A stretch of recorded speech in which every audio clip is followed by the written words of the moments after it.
Hello, everyone. Um, Good morning from Tokyo. My name is Asir. Um, I work at a company called Bespoke, which are based in Tokyo. It's a chatbot company, and we mostly focus on the travel and tourism industry, providing chatbots for mostly customer-facing chatbots. Um, Thank you for joining us at this SciPy tutorial today. I also want to introduce Max Frenzel, who is also one of the panelists, and he's also from Bespoke. Maybe you can see him on the video. He's the R&D lead at Bespoke, and he'll be helping us throughout the tutorial and sort of gathering questions from all of you and relaying them back to me so I can answer them. Also, just a small note, if you prefer to hear the presentation in Japanese, there's an interpretation tab on Zoom that you can click and switch the language. And let us know if you're having any issues with that, either on here or on the Slack channel if you're joined in the Slack channel.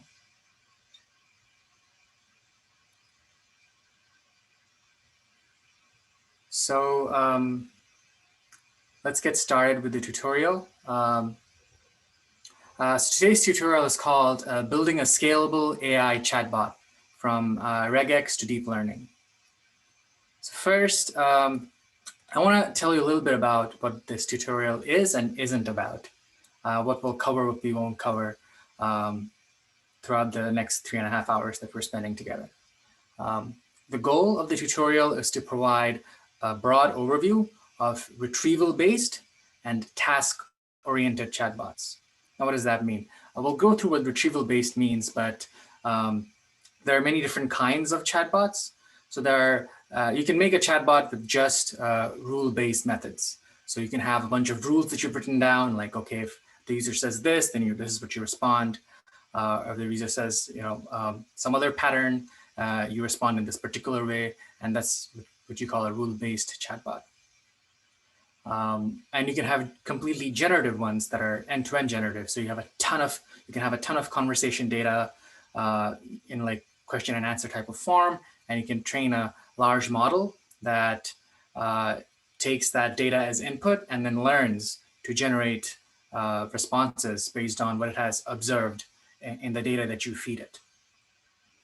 And then there's the retrieval-based one where you look at the questions that the user asks, and the answer is usually fixed. You have a database of your answers, and you just look up the answer from the database based on the question that the user has asked. So there's no generation going on in this form of chatbot, and it may or may not be rule-based. It could also be sort of a hybrid where you have some parts of it based from a model and other parts that are just looking up using pattern matching. And we'll look at what that means in detail today as well.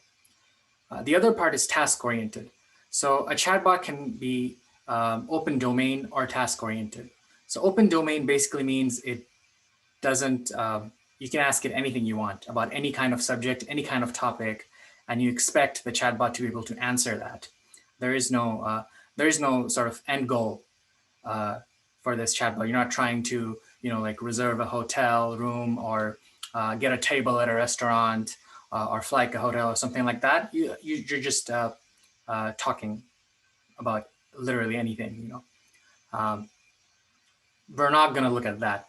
What we're going to look at is the other kind, the task-oriented one, where the goal is to do something. You either want to find a restaurant or book a flight or book a hotel, something in that sort of realm. And the domain is very strictly prohibited to one particular industry. And the other goal from this tutorial is to provide practical and hands-on knowledge on how you might code such a chatbot. So we'll focus on the theory and some of the research that has gone into making these things, but mostly it'll be very practical. And by the end of it, I hope everyone knows how to make their own chatbot in this way. And the code we'll look at today will give you sort of a skeleton. It won't have 100% of all the components, but it'll be a good skeleton for you to get started to work on your own particular domain that you would like to get started on. What it is not, it is definitely not a comprehensive tutorial. So there's tons of research on chatbots, both how you want to scale it in production and how research tries to handle it for multiple domains or open domains. And there's like a ton of research on this. It's a huge topic, and it's a huge topic in NLP, and certainly it doesn't seem like it's going to converge anytime soon. And we won't cover all these topics. We'll cover very specific bits of it. Okay. Right. So briefly going over the outline for today. So in the first part, I'll introduce what a retrieval-based chatbot is and how you might want to approach conversation design for such a retrieval-based and task-oriented chatbot. Then we'll move on to coding bit. We'll go through a notebook. And if you haven't seen the link for the notebook in the materials, I'll probably paste it in the chat at some point when we get there. So you can open up the GitHub page and look at the code. It's up to you whether you want to follow along or the entire code by yourself, or do it during the exercise point in the tutorial. Some people prefer either. It's up to you.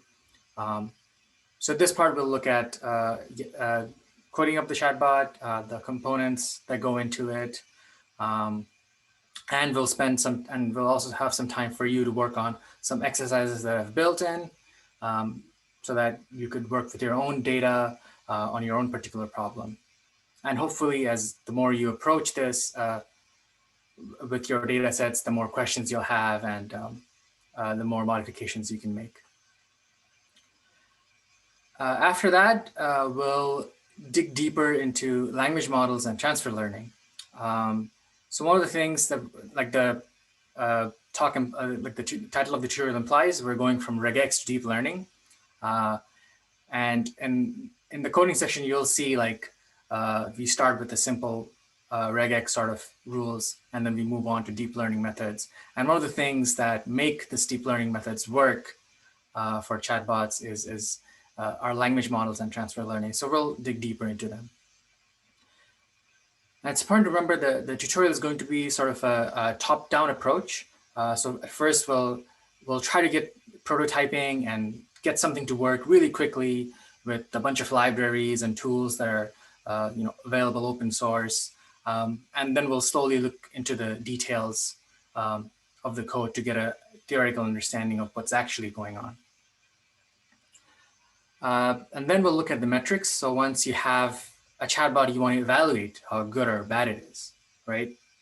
The performance of it, because a good performing chatbot, particularly a task-oriented one, is going to have a better customer satisfaction, right? And then we'll look at some of the additional features that help make the chatbots a really good user experience. It's great if your chatbot can always get 100% accuracy on every type of question that you can give it, but a lot of the times that's not really practical or possible given the limitations of data and time. So we'll look at how we can sort of go around it and still make it a better user experience, even if you can't answer 100% of the questions all the time. All right, so we'll get started with the first part. So what is a retrieval-based chatbot? Basically, we have a bunch of questions that we expect the user to ask us. We make a data set of all the questions and the particular intent that those questions refer to. So for example, if you have an intent called where is my hotel, you might have a bunch of examples in your data set that refer to the types of questions. So where is my hotel could be like one example of that intent. You could have other examples like, oh, I'm looking for my hotel, where is it, right? And you could have a bunch of those patterns that you have collected in your data set. And all those patterns refer to this intent. And the idea is if we have these patterns, we can classify the intent.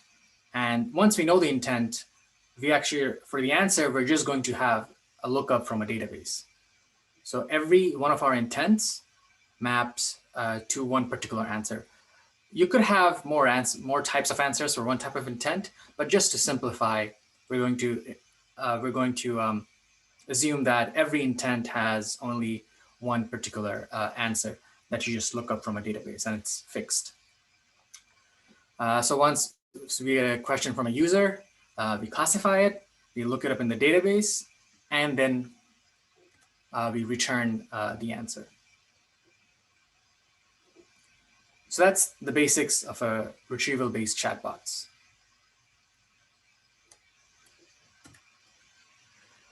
So the most important part here is then, because this part is pretty simple, right? We can always just look up an intent from a database if we have it there.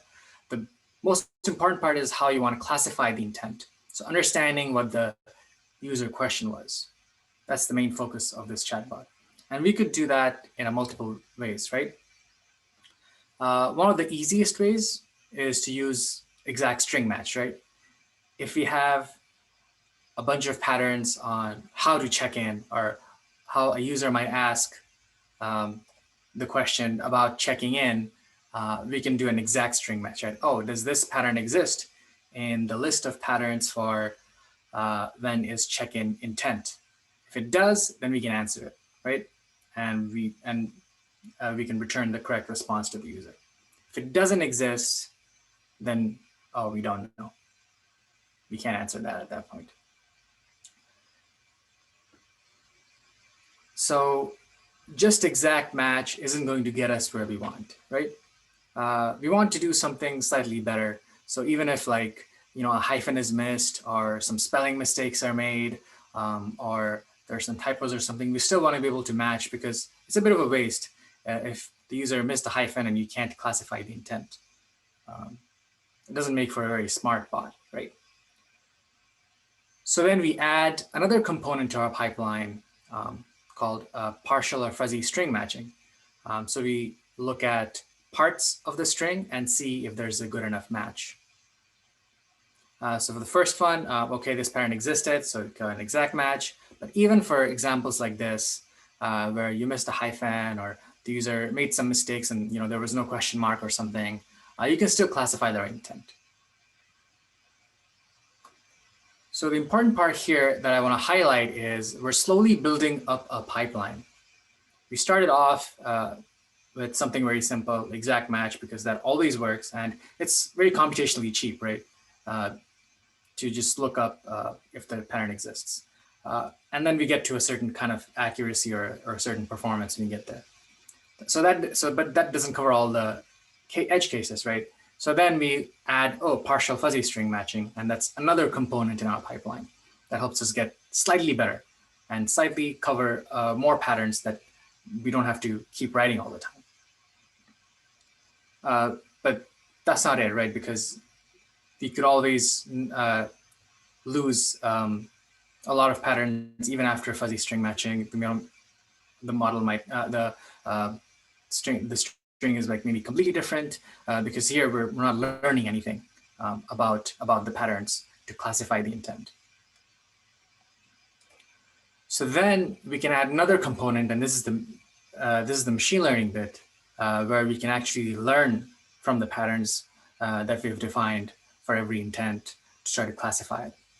And maybe we add a probabilistic classifier, or it can be any other type of classifier, for example, naive Bayes or SVMs to classify the intent. So now when we now when we feed in some kind of query to this classifier, it'll output some probabilities. So it can say, okay, I'm this much sure that this particular query is this particular intent. And now all of a sudden we're covering a lot of patterns that we couldn't with just the exact match and the string similarity before. But even if we add a probabilistic classifier, because it still doesn't know as much about language, and there's only so much data that you can make to feed it, it may still fail on some of these types of queries.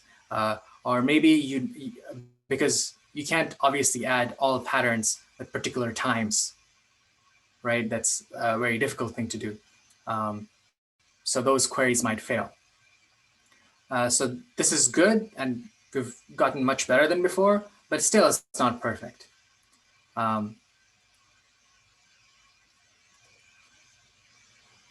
So then we might want to do some pre-processing, right? So maybe this number here, if this number isn't really important for the intent, maybe we just want to know if this is checkout or check-in, right? That's probably the most important thing that we want to answer. And since the response is fixed, it almost doesn't matter what anything other than this word or what these question marks or what these timestamps actually mean. Right? So in this particular case, if we had just maybe removed the times or something, the classifier might have been able to identify like, okay, they're asking about checkout, so I can just return the then is checkout answer.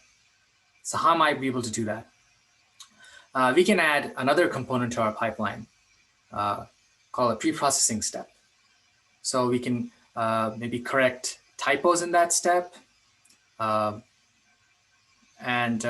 that could be done in multiple ways. Maybe you have a dictionary with a list of words and the number of ways people can make typos for that word, and then change that word to the actual word, and then look it up, and then correct the typo in that way.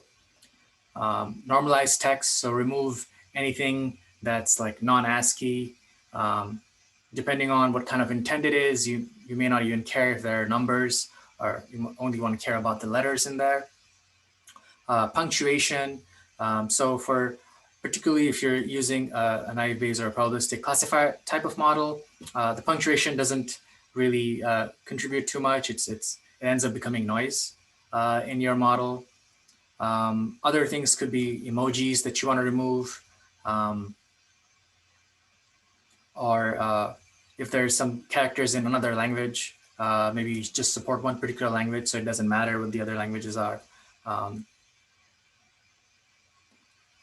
So yeah, a bunch of pre-processing steps, and then when you have those pre-processing steps, suddenly you can classify a query that's very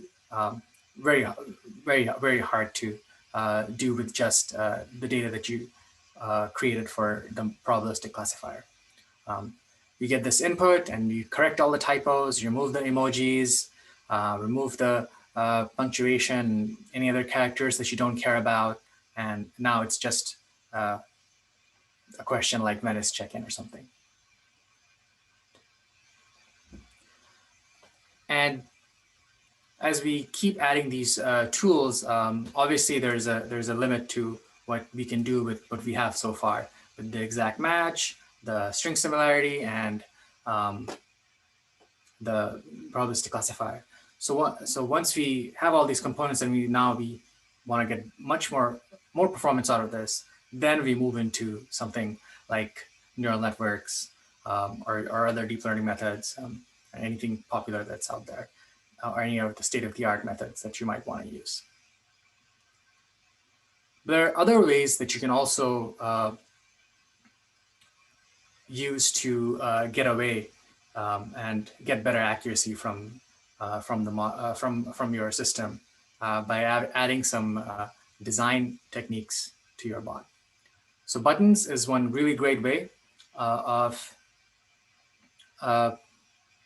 making a good user experience, and also just directing the user to certain features in your bot. Because it doesn't necessarily mean all your questions don't have to come from text queries. If you have the button, it's very easy to click. The user doesn't have to type anything. So it's a pretty good, it makes for a pretty good user experience. And you're always guaranteed 100% accuracy because it's a button, so you know what it says and always deliver the right response. Other ways could be something bit more advanced and could be something like an autocomplete feature. So as you start typing your words, you could get these suggestions on the top that tell your user, okay, well, maybe the user wants to type this. And it has a bunch of advantages. It's easier and quicker to type. It reduces the typos because now users are selecting from the suggestions. It directs users to the features we support. So maybe delivery, I'm not really sure what the user maybe wanted here. Could have been a delivery service, could have been asking about how do I deliver my luggage to somewhere, to a hotel or something, or drop off my luggage at the airport earlier. And you could also use it to promote content. So maybe if there's a certain, if it's for a store, then maybe a certain store has a sale and you could add like sale as a suggestion in your autocomplete suggestions. Other things could be API integrations. So for example, if you're using a bot for an airport, then integrating flight info that you add from like a combo box or something in your UI could be a really good way to get the user to type in exactly what you want them to. It's probably possible from free text too, but this makes things a lot simpler. And when you connect to these APIs, you can easily get the responses back in this nice format. It could also be from other ways, like other APIs could be like weather info. User could be asking the weather, but if it's particularly if it's a tourism bot, if it's a sunny day, if it's a rainy day, and these could be external APIs that are publicly available. Another good thing, and this doesn't necessarily make the intent classification easier, but good way is to get user feedback, is to have these sorts of nice emojis to see if the returned response was good or bad, or what the user was expecting or not. And an added benefit from this is you kind of get annotated training data when the user responds with these.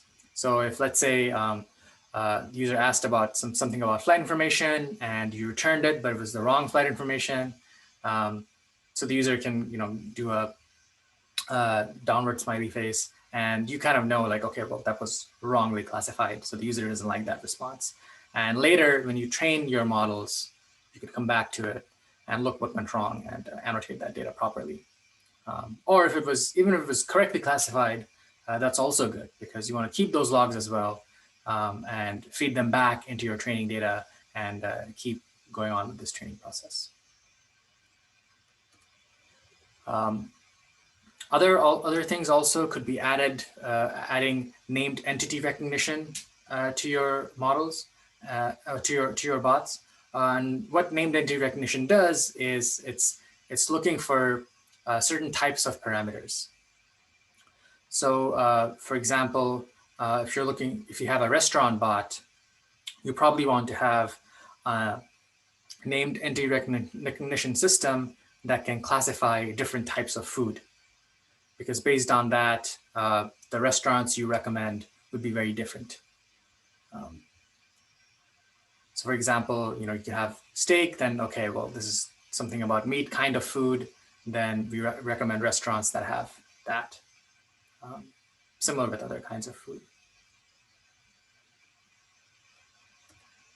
And we can actually classify the intent just by looking at those named entity recognition parameters. So if a food type of parameter was found in the user text, then it probably means they're looking for food or looking for a restaurant or something like that.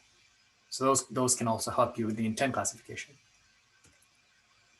Other things also similar to same idea with identity recognition. So this could be about location, finding locations in text. If you look for a location and there's something called directions before it, probably can just send a link to the Google Map API and then return that response.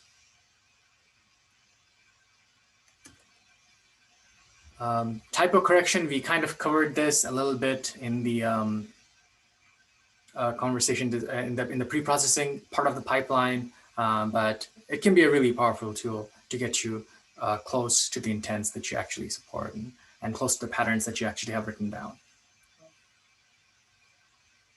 And it's very common, particularly if they're using it on their phone. Typos are very common in bots. So this is something you probably want to prioritize for your bot.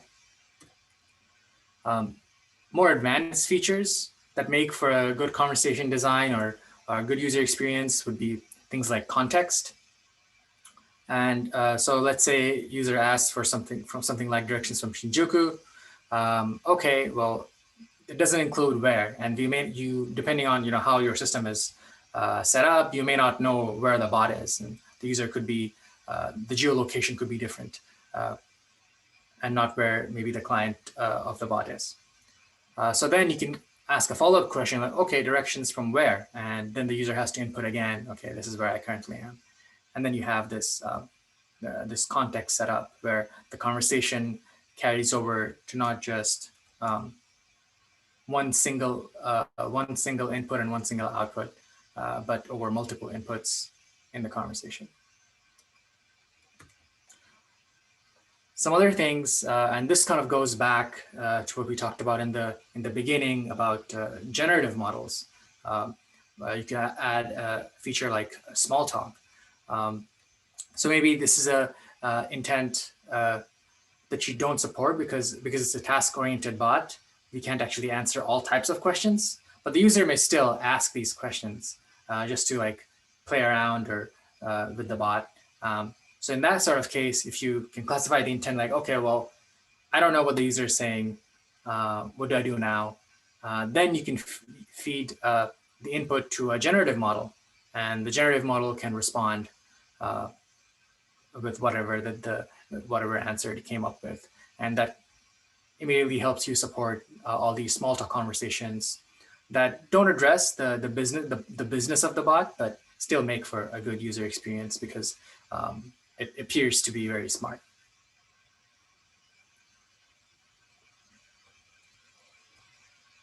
So I think that was the first part of our outline where we said we would go over chatbots and on retrieval-based chatbots and conversation design.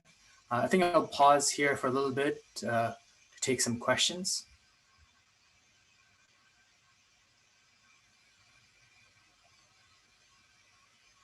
So far, we don't have any questions in the chat, but maybe now might be a good time if anyone has any questions. So anytime, please feel free to post them in the chat, and either I'll try to answer them there directly or actually raise them to Asir so he can answer them for everyone.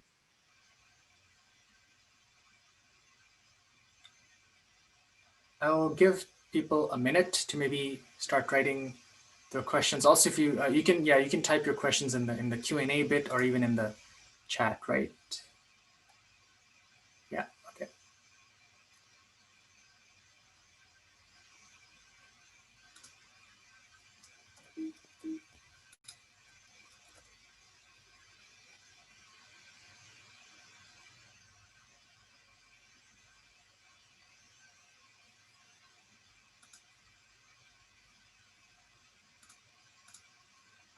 We do have a question. Can you comment on multi-language bots?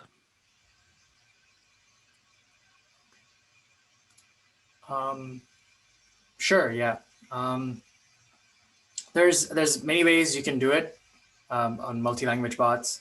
The more simpler approach is to have all these, let's see, go back. All these intent patterns that we had looked at in the beginning.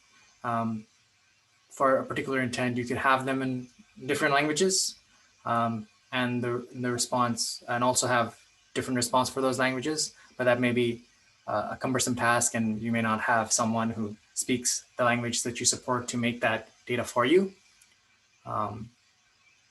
So an easy way could be to use some kind of translation service to have intents only in one language, maybe English or Japanese or whatever most of your clients support, and then use a translation service to translate those intent patterns into their target language. Sorry, the other way around. Get your other the input from the language that you want to support, and then translate it back into English, and then feed it into the same model to classify. Yeah. And that way you only have to define the responses in your target language and not the intent patterns.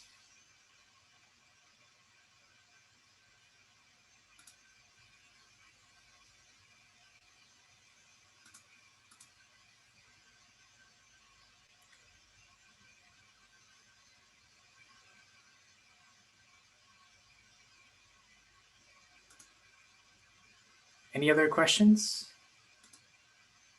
Oh, I see someone raise their hand.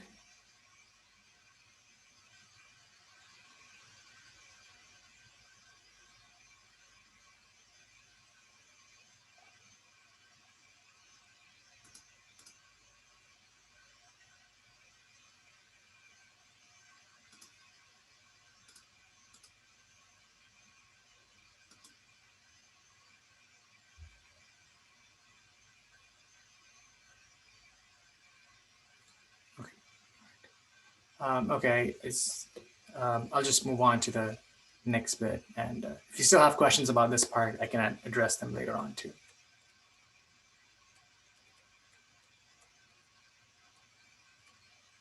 Okay, so let's move on to the hands-on bit.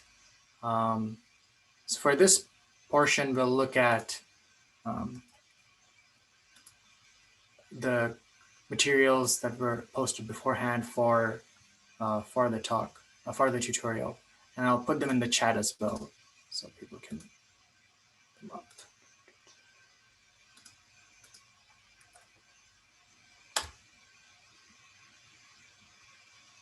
Okay, I've put the link in the chat.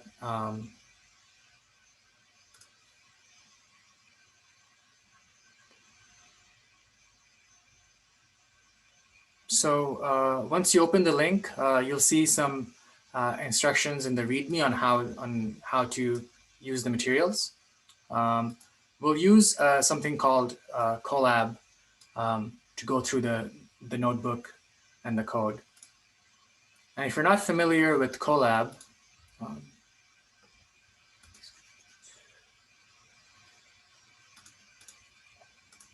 Colab is basically an application that's connected to your Google Drive, and it lets you open notebooks, Python notebooks, and run it on Google Drive. And the benefit of using Colab is that it's not running locally, so you can use a lot more compute and resources. And you also get to use GPUs. And for machine learning and deep learning, GPUs help us do faster computations. So it's a great resource. So once you click on this link, you'll be directed to this page. If you haven't set up Colab in your Google Drive, then you'll probably have to go to your drive, go to new, and then connect more apps, and then find Colab, and then you'll probably be able to see this page again. Let us know in the chat if you're having trouble accessing that page, and we can share more detailed instructions. But once you get here, I want you to go to the GitHub tab, and there, copy paste this link here. Actually, I think if we just do that, it should show up. So up until Bespoke Inc. and shows then you can see the repository. And we want to select the second one that says SciPy Japan Regex to DL NB01.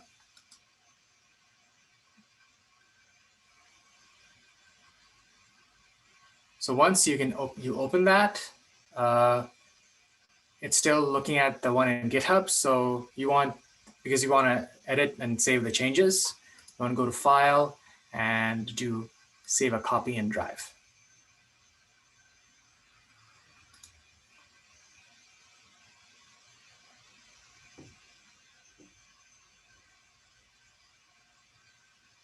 So now when you have done that, you'll have the copy of the notebook that was on the GitHub page on your local drive.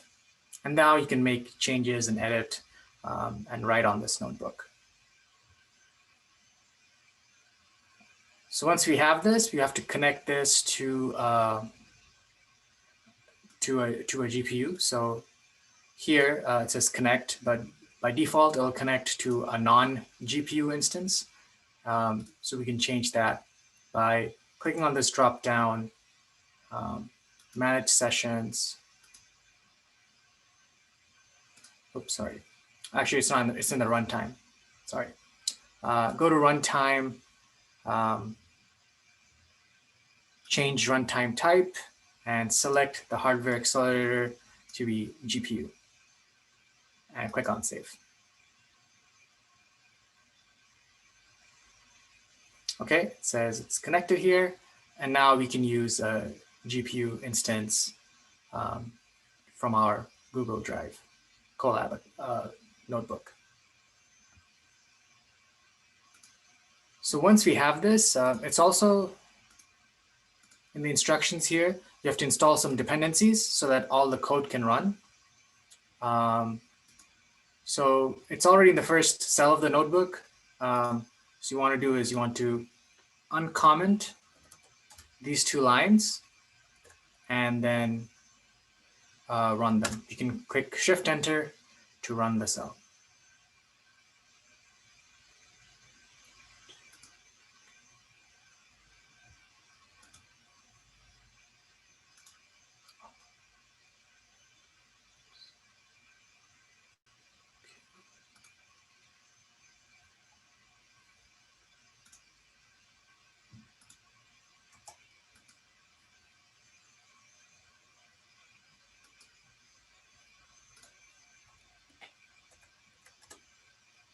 Looks like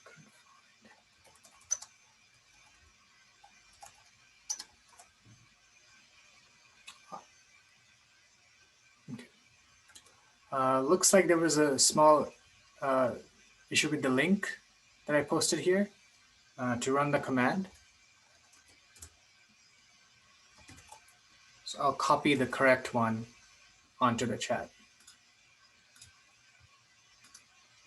Okay. This is the correct command you want to run.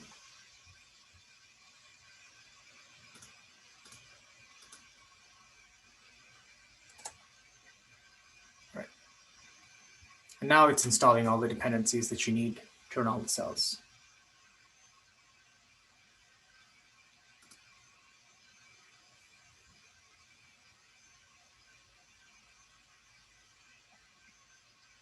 Okay, so that takes a few seconds.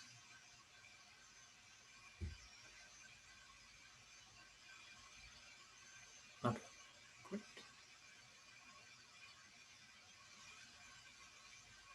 Okay, so once this is complete, it'll say restart the runtime. Because we installed new packages and dependencies, the notebook needs to restart to load those new libraries.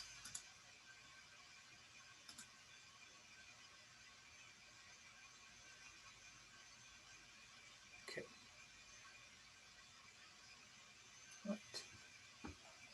Okay, so let us know if you're having trouble with the setup, and we can also address them.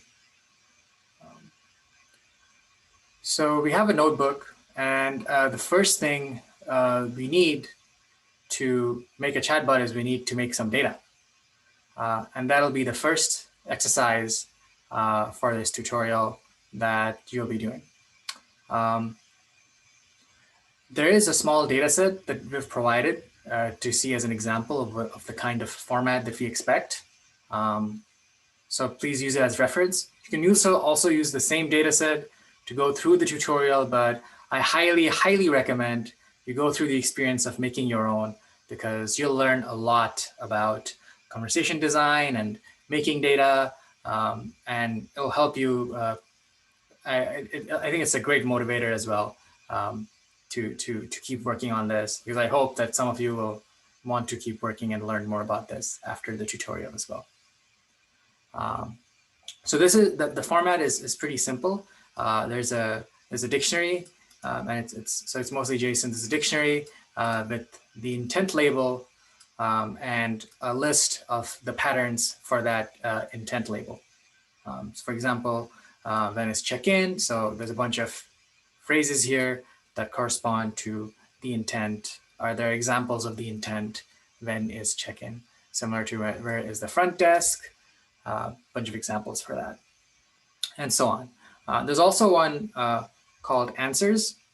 We don't actually need a bunch of these because we just need one. We don't, at this point, we don't care the type of answer. We just need one answer per intent because the response is always going to be the same. So if you want to look at the data, at the sample training data, you can run this particular cell to download the data. And it should be, so you can also, in Colab, you can also see the downloaded data on the left-hand side. If you click, on this, the files, you can see, okay, well, it downloaded this sample JSON, training sample.json after you run this particular cell. So let's take a look at that. Okay, so that's the name of the intent. And there's a bunch of metadata. It says there's a locale, so this intent is expected to be in English, and a bunch of patterns for that. There's quite a few here. I don't expect that you make as many, but there are very few intents. As you see in the output, you can see I only have like 5 intents that I've defined in this training sample.json file. So for this exercise, I expect that everyone will sort of do the same, like make 5 or 6 intents. Doesn't have to be for a hotel domain. It could be for whatever domain that you're particularly interested in. Think about the kind of patterns for, like, let's say 5 or 10 intents, and make like 15 to 20 patterns per intent, and save it in this JSON, in this JSON format. You probably don't need these other metadata ones, but you definitely do need like the label here, which is the key for this dictionary, and then the patterns one has the list of the patterns for the intent.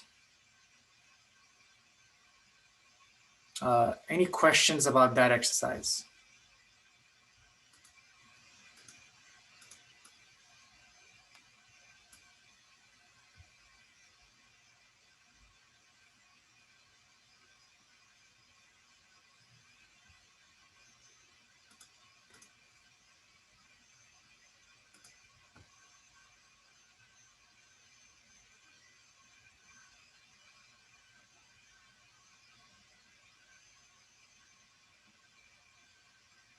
Okay, I assume there aren't.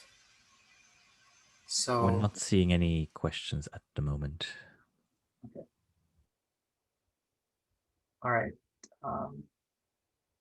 So I'll give everyone some time to work on the data set, and start working on creating these patterns, and then we'll come back to see how we want to use them. So it's 9:46 now. We'll be back at 10:05.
Okay, hope people have been working on creating their data sets from by looking at the sample in the notebook.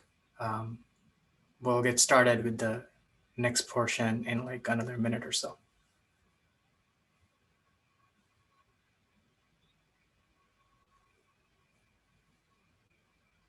But don't worry if you haven't made too much progress with the data. We'll have a couple of other exercises throughout the tutorial, so you'll have some time to add more stuff to your data if you'd like to.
Okay, let's move on to the next bit. So at this point, I'm assuming that you have some kind of data that you worked on, and it sort of follows the format that we had showed before in the training sample.json. I'll be working through this particular sample and just showing how. But if you follow the format, it's pretty adaptable for your data set as well.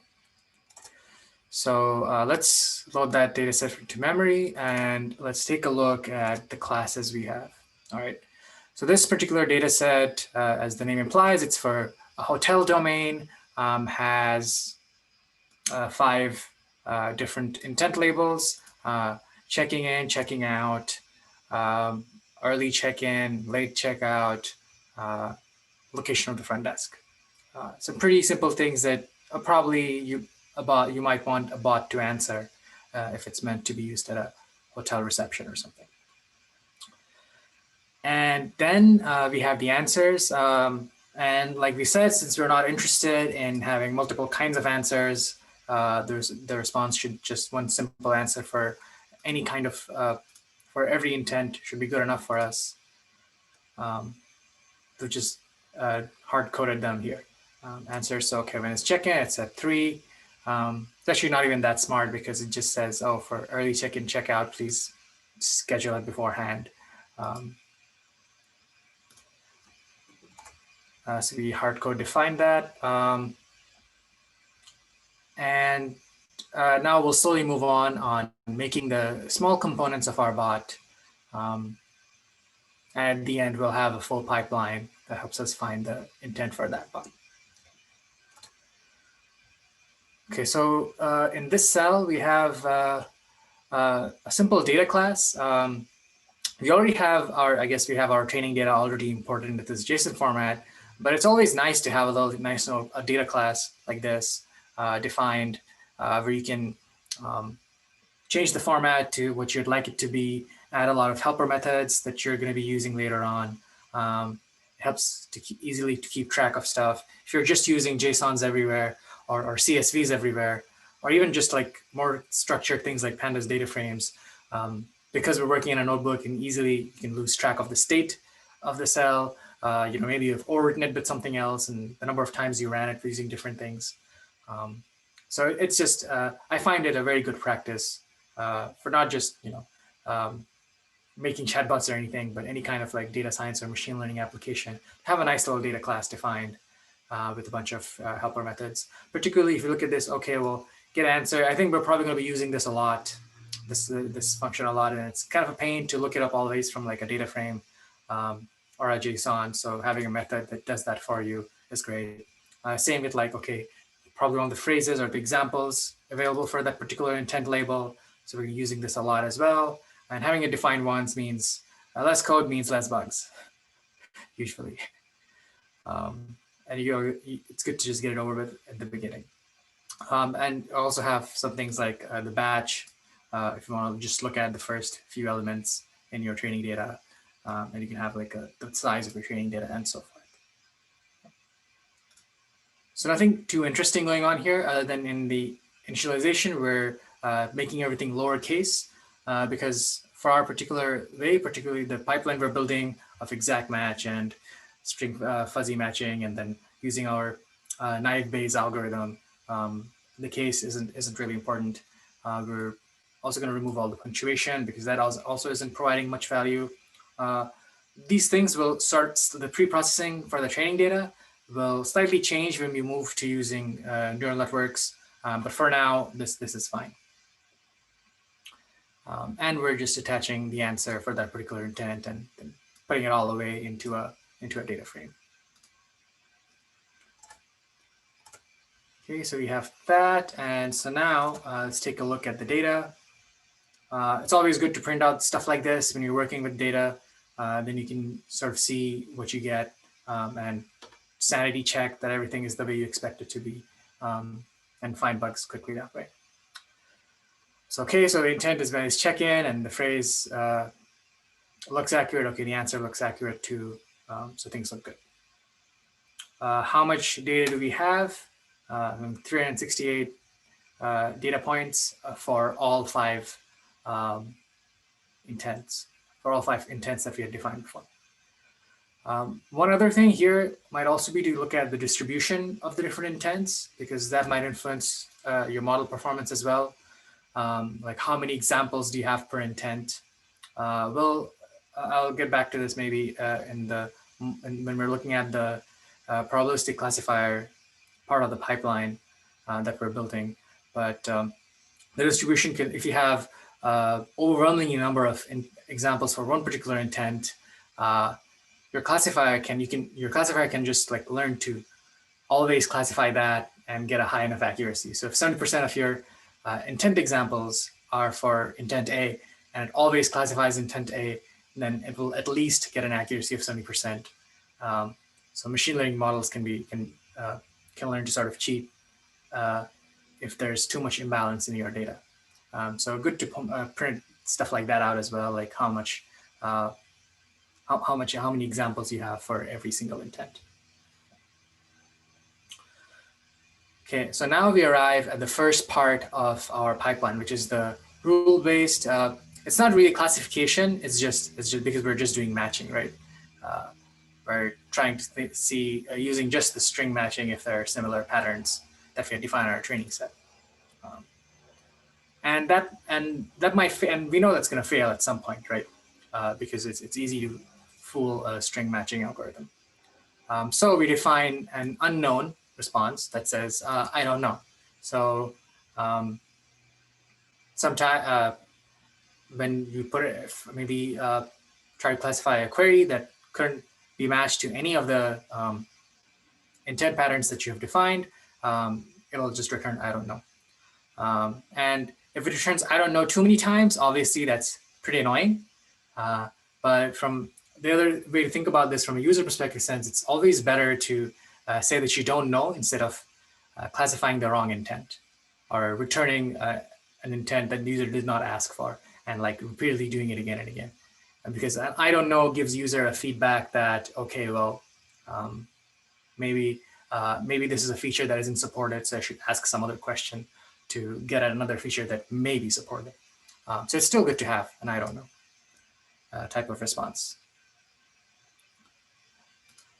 Okay, so first step, exact match. So we get a query, we get all the intents from our data set, and then we look at all the patterns, and if there's an exact match, then we return that answer, else we return I don't know, right?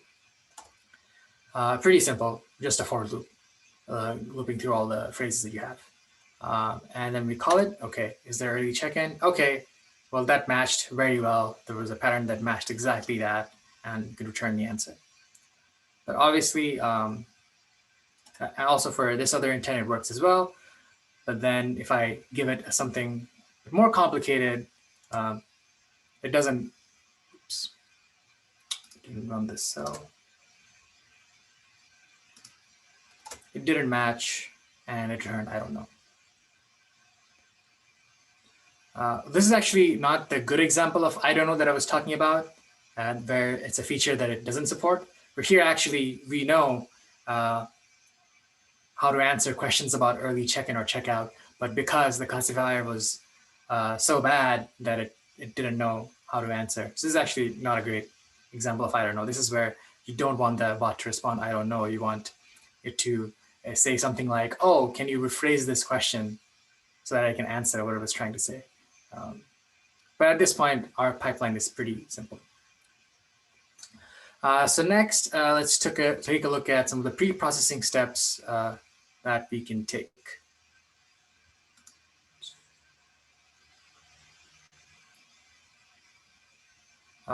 So these are some of the pre-processing steps that I thought would be good if you were working particularly for an English-speaking bot. Not English-speaking bot, I meant a bot that is targeted for English speakers. So CJK, so anything with Chinese, Japanese, or Korean characters, removing them, and you can use use this with the Unicode matching. If certain characters match within certain Unicode ranges, then remove those characters.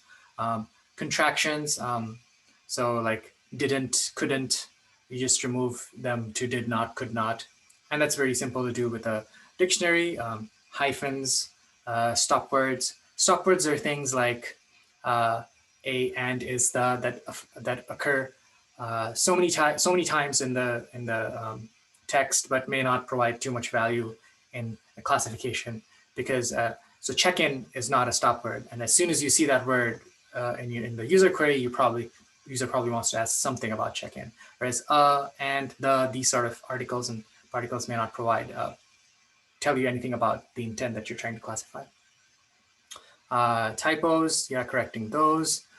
Same with plurals, ASCII, so there might be some accented characters that appear in other languages. Emojis, also same with punctuation. And here in the example, I've written up a way to normalize the emojis, and if it exists, then remove it from the text.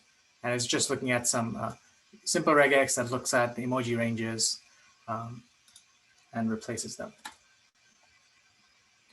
Same with ASCII. There's a library Unicode data already present in Python, and you can use that to normalize it and remove accented characters.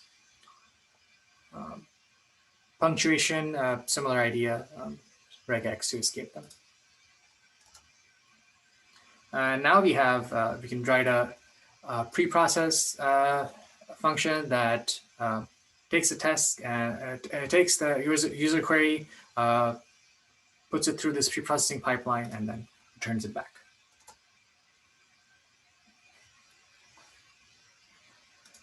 Okay, I think I'll go through the partial matching one and then maybe take a look at the questions, if there are any. Okay, so we have two components. We have the pre-processing one and the exact match one.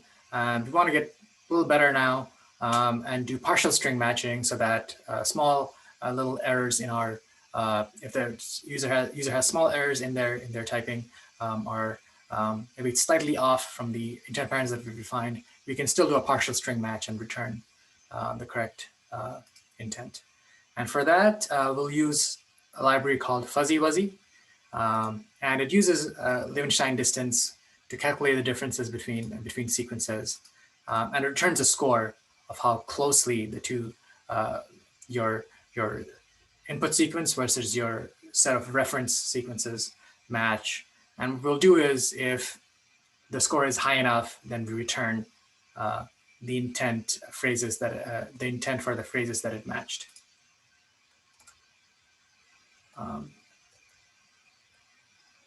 It should be installed in the requirements, but if it's not, You can run this. It says also, okay, so it already existed in the requirements, so you don't need to run this again. We import the method that does the matching, and we say like, okay, if the score is above 90, then this is a good enough match, and we fetch the answer from our data and return it. So now, even if I have a hyphen or something, it still works. And this was the query that failed last time in our exact match because we didn't have something this complicated. We didn't have time. We didn't have earlier then. So we can run that. And okay, so now it knows like, okay, well, I saw it was a good enough match to all the late check-in or check-out intents, and it could fetch the right answer. But it's still not great because it will fail for intents like this, for queries like this. When you're asking the time. We actually, it's classified it to the check-in intent, whereas we're actually talking about early check-in or check-out. So this is a wrong classification of the intent. So I'll pause here a little bit and see if there are questions. There were 2 questions. I think I might have answered them already. Maybe one, maybe you have some additional thoughts on this. One question was, if we have multiple hotels at different locations and they have different check-in times, for example, how could we integrate this, or how could we handle this sort of scenario?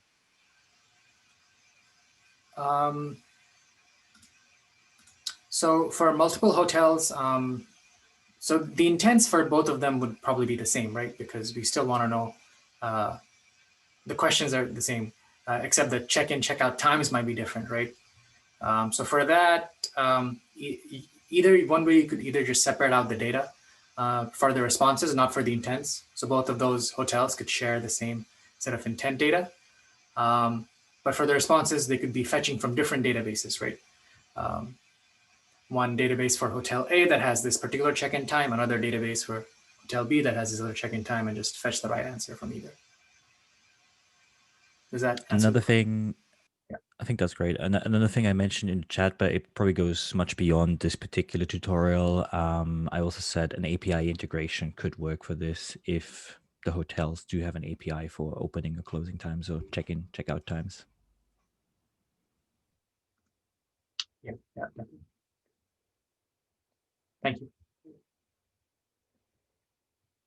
Okay. I guess I can move on then. I think so. There was another question about clarifying stop words, but I think we have sorted that out in the chat. All right.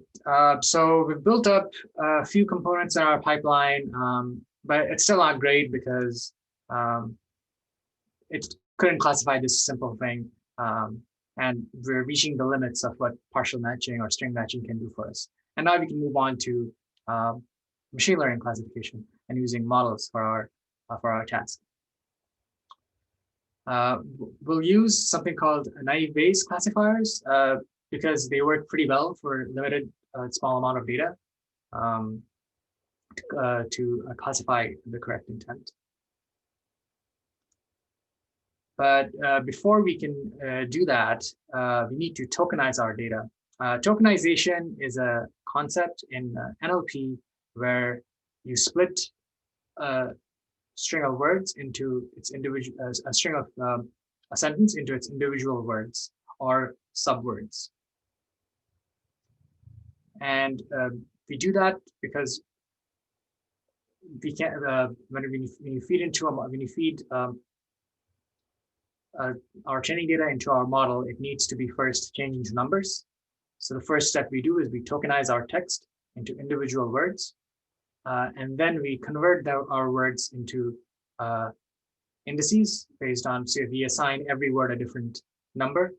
Doesn't matter what number, it's just an ID for that particular word of all the unique set of words in our training data. And that's why we have to tokenize first. And for that, we use SpaCy, to tokenize our text.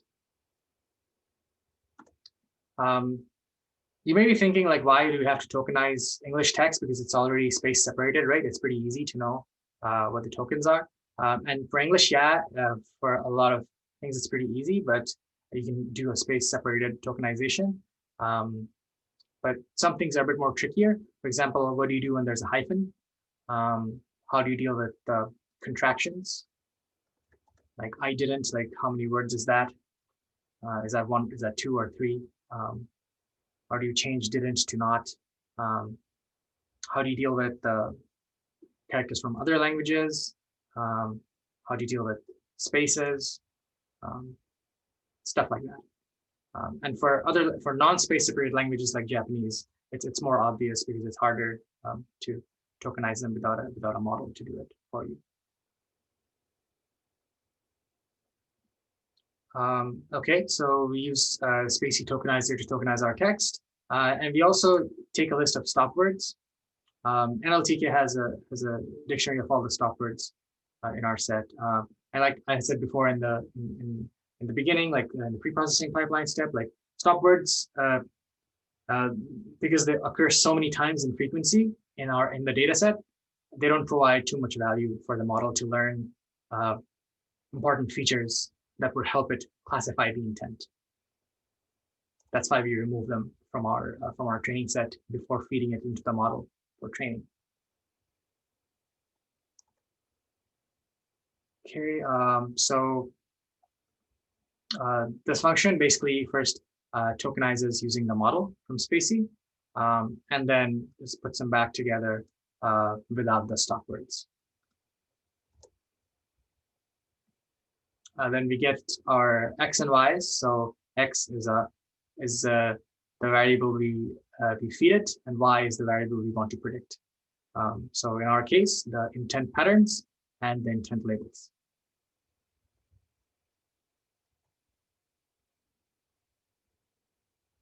And we use sklearn library already comes with the components we need to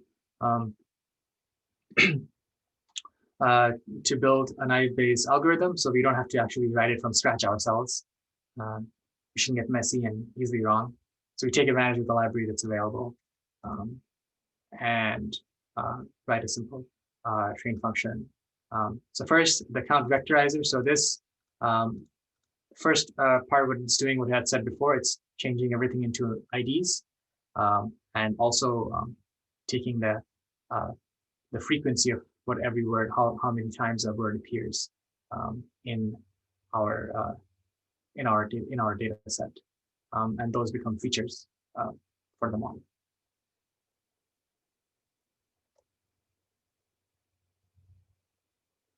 So once we have our x's and y's, we can feed it to the model and train and get back a classifier.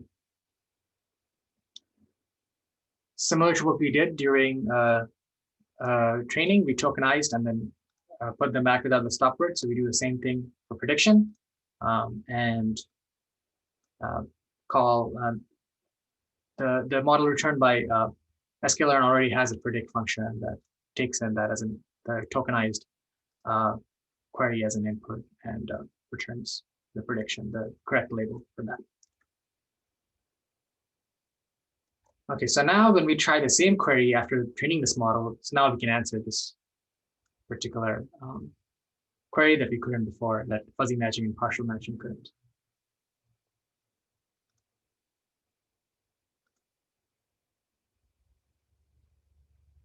So what are some of the other advantages for using this model? Particularly, I want to refer to the unknown response. When you can't respond, what do you do, particularly for a model? Because a model can't say that it doesn't know, because it can only predict the classes that it has observed, and I don't know is not a class that it has observed in the training set. So here, to provide the same kind of user experience as before, where we couldn't classify or we're not sure of a query, we return I don't know. Here we come up with a similar mechanism for I don't know as well. And what we do here is, instead of looking at just the top predicted value from the model, if you remember from the slides, a probabilistic model like this will output probabilities, right? So we can observe what the top 3 prediction probabilities are and make some kind of threshold to see whether or not the model is sure about the prediction. So for example, here, 98% probability means the model is very sure that this is the right answer. So it's good to return the top one. But here, they're all very jumbled up and close together. So we still really don't know what the right answer is. And in this case, I don't know probably is a better response from the model side of things. So that's what we do here. We look at the top 3 predictions from the naive Bayes model, and we say like, okay, if the probability for the top predicted class is greater than the top 2 and top 3 predicted classes, return that class as the correct intent. Otherwise, return I don't know. And this is a simple, I guess, heuristic that I came up with for this particular data set, but it could be different depending on the data, because the probability distributions learned by the model are very dependent on the data. So you would have to do some experiments and some run it through some examples to find out what the correct rejection threshold is for your model.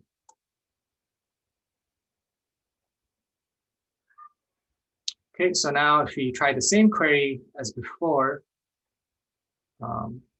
oops.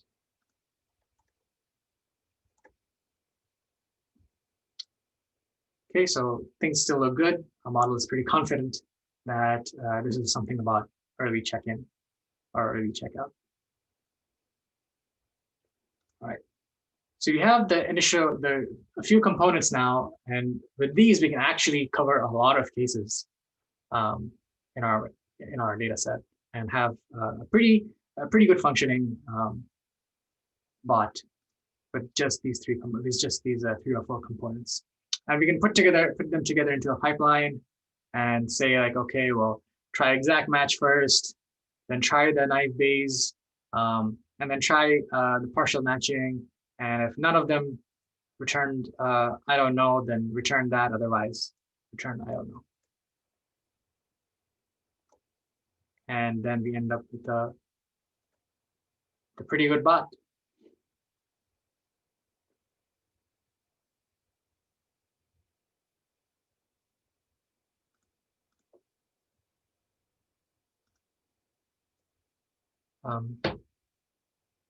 So things are good so far, but you may not be limited to these few examples, right? There might be more complicated ones or more classes that you want to support, we may want to feed in more data that we get from the user as people keep using the bot and keep the model getting better and better. With the current setup, that's actually you hit a limit of how good you can get with this. And once we get to that limit, we're okay. Well, the bot's not that classification accuracy isn't getting any higher. It's not getting any better. So at that point, when we see like, okay, well, we've reached the limits of what we can classify, and some patterns are just not working at all, no matter how much training data you give to the naive Bayes model. At that point, then you want to think about moving from simple machine learning to more complicated models like deep learning.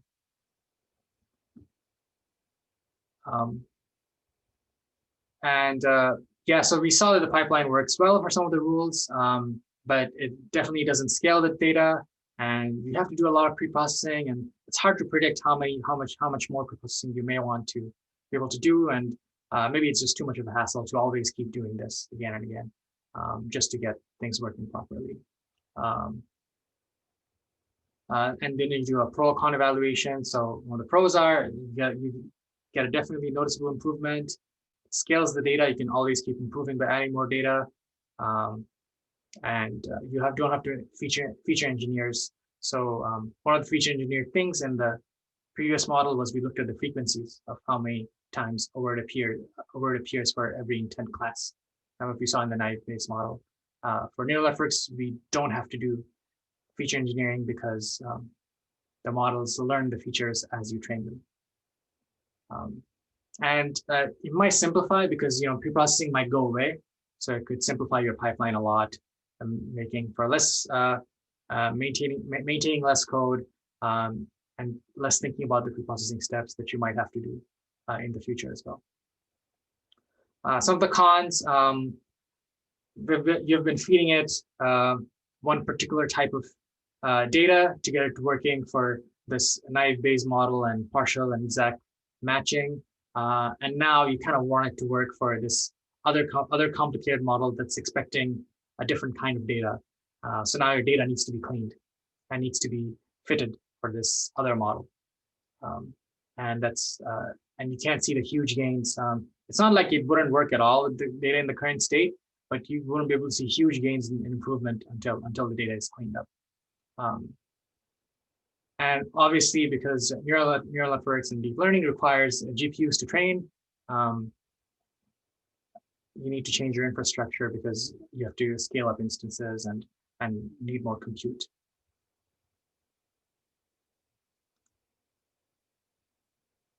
So once you've sort of done the trade-offs between moving to each and when you do the trade-offs, maybe for your particular bot, you don't need to move to neural networks, and this is good enough. And having the conversation design features that we have talked about before, like buttons and autocomplete and API integrations and extracting parameters, it might be good enough, and to be able to have good customer satisfaction for those as well. But if it's not, and you see that you're stuck on your accuracy levels for your bot, you can choose to move to neural networks. And today in this tutorial, we'll cover how to use transformers, which are a type of neural networks to classify intent. And transformers are one of the state-of-the-art models that are used in NLP for text-based tasks. So they work really well for this type of stuff. And to use, we'll use a model called Distil-BERT. BERT, you have heard about the model. Distil-BERT is pruned and a smaller version of that with very little compromise in accuracy. And we go with Distil-BERT because it's small, because it's smaller in size. So the computation time is less. It's actually I think 40%, 50% less almost from BERT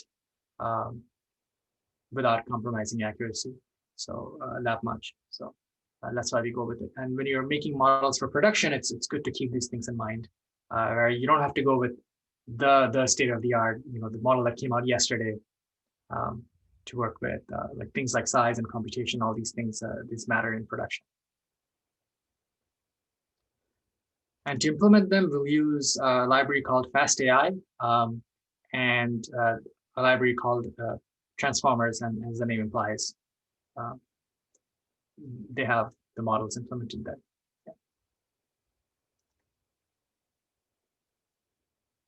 Okay, so this part is sort of similar. I haven't made any changes. I just copy over the same code so we can look at it again. Okay, so we get this is the data frame we have, and okay, that looks good.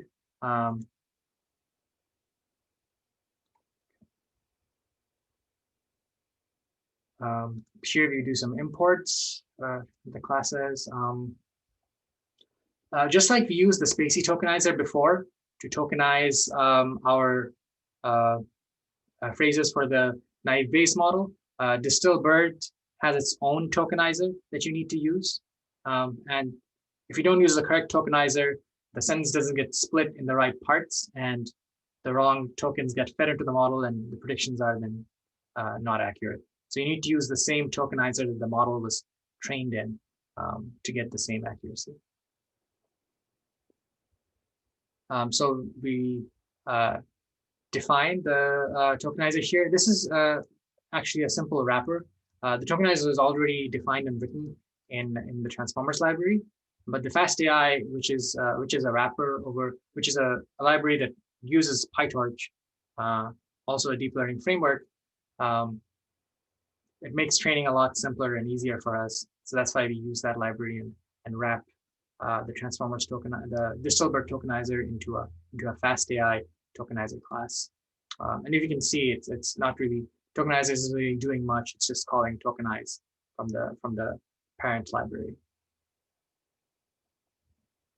The important thing here are the special tokens.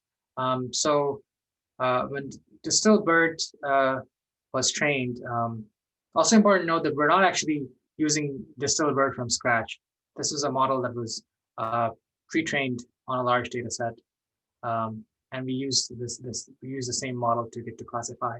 And we'll talk a bit later on the details of transfer learning and why Distilbert and BERT and all these large models work very well.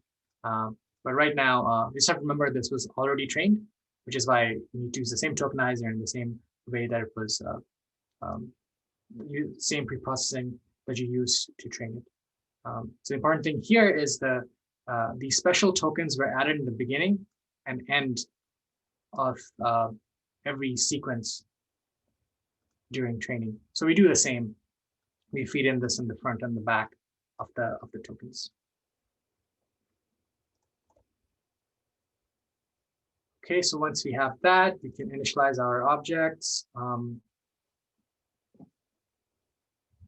The vocab class is also just another to wrap around the FastAI classes because they expect a class that can numericalize. So remember we said that strings can't be fed into models, but integers can.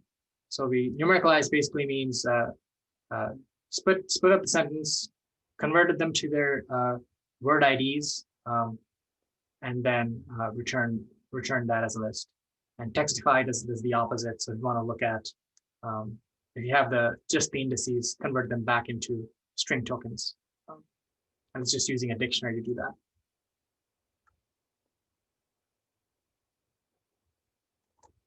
So you have our vocabulary, and we put them together. So FastAI has these concepts of processors that you use, and there's a different type of processor. So numericalize is a type of processor to which you feed in the vocab. Tokenizer is a type of processor that you feed in the tokenizer, and so on. So put them together. Okay, so now we have most of the components we need before we want to train the model.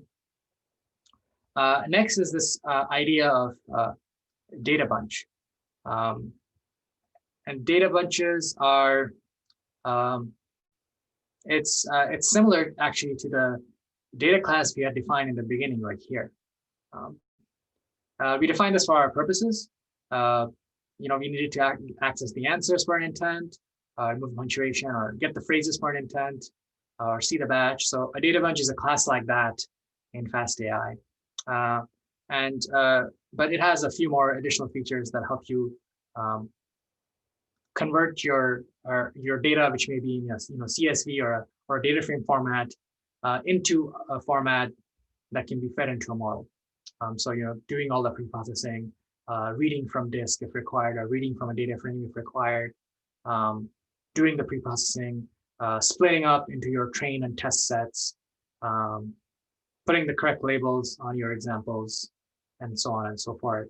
And also, so these models, they don't take in integers or numbers as inputs. They take in tensors, which is a type of object that GPUs use.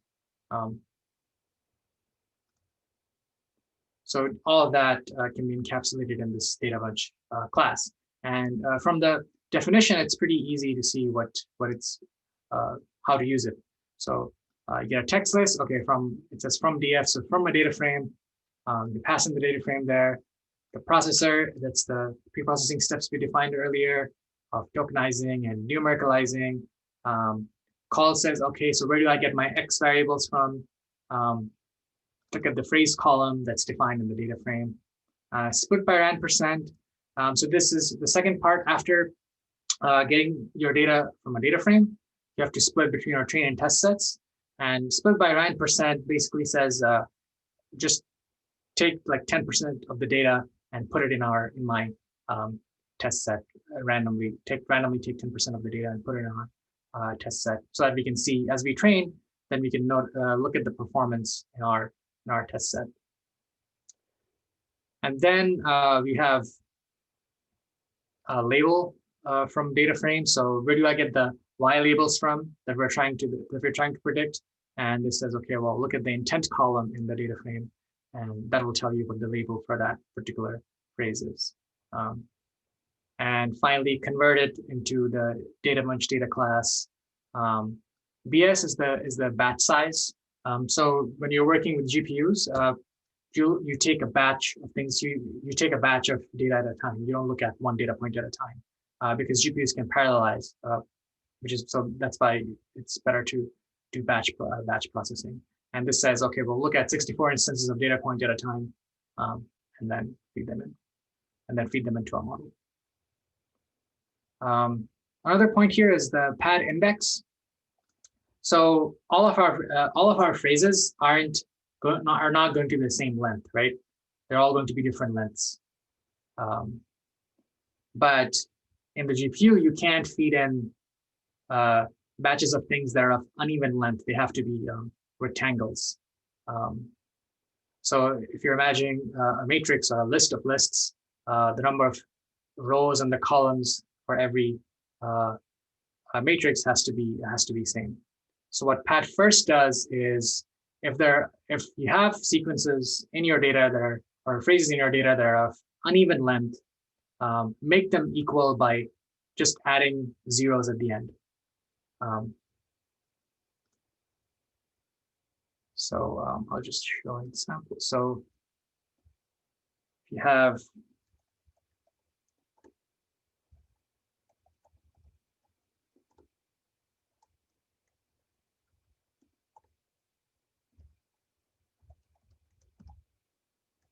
your data sort of looks like that, and those are the different sequences you have. This is uneven length. So what pad first does, it just looks at the largest one. So the largest one is this, and adds zeros at the end. So they're now it's a rectangle instead of a jagged batch.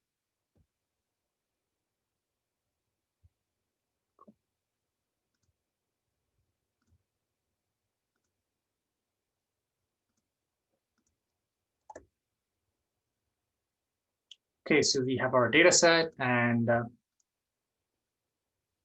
finally here our transformer model, and this model actually also comes from the library as well. We make a wrapper around it so that to pass it into FastAI. The most important, the way PyTorch is set up, you can define any model under subclassing it with mn.module, and all you need to do is define the forward function, so the forward pass of the model, and everything else should just work in the same way. So here we say, okay, we initialize this in the init stage, and then call the forward of the same model and return the results. The transformer library returns a bunch of stuff when you call the forward function. We don't need any of that. We just need the first thing that it returns, and feed it in.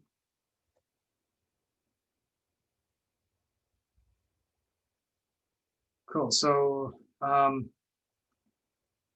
and the last step here for the model is defining a config. Config it's also just a JSON file, and what it does is it has the details of the architecture for the model. So it has how many layers does it have, how many hidden states does it have, what kind of layer does it have.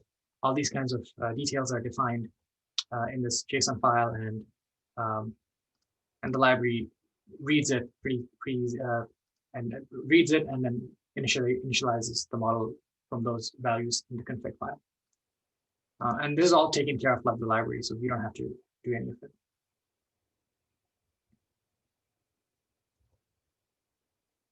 Asir, can I pause you for a question for a second? Yeah. So we have something in the chat for the transformer-based tokenizer. Does the teen order? I'm not sure, this might be a typo, but maybe you can look at it in the chat quickly and see. It's about the order of the transformer-based tokenizer. Okay. Yes, the order does matter, because you have to look at how it was trained. And in the paper that that was written for the Distelberg model, they they put the order in this particular way. So order is very important in models like transformers, LSTMs, because they're sequences. Before, in our naive Bayes model, everything was a bag of words. So it was just a set of things, and you didn't care where how they appeared. Whereas in neural networks and transformer models, we're looking at one token at a time. And so the order of which token came first and which token came second and what came after or before it becomes very important. That's why the order matters. And this ordering, it's not actually arbitrary. This is how they define in the paper. So we have to follow the same kind of format.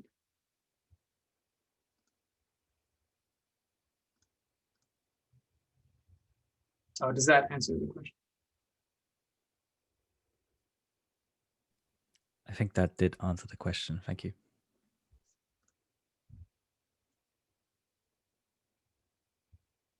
Okay. All right. Whoops.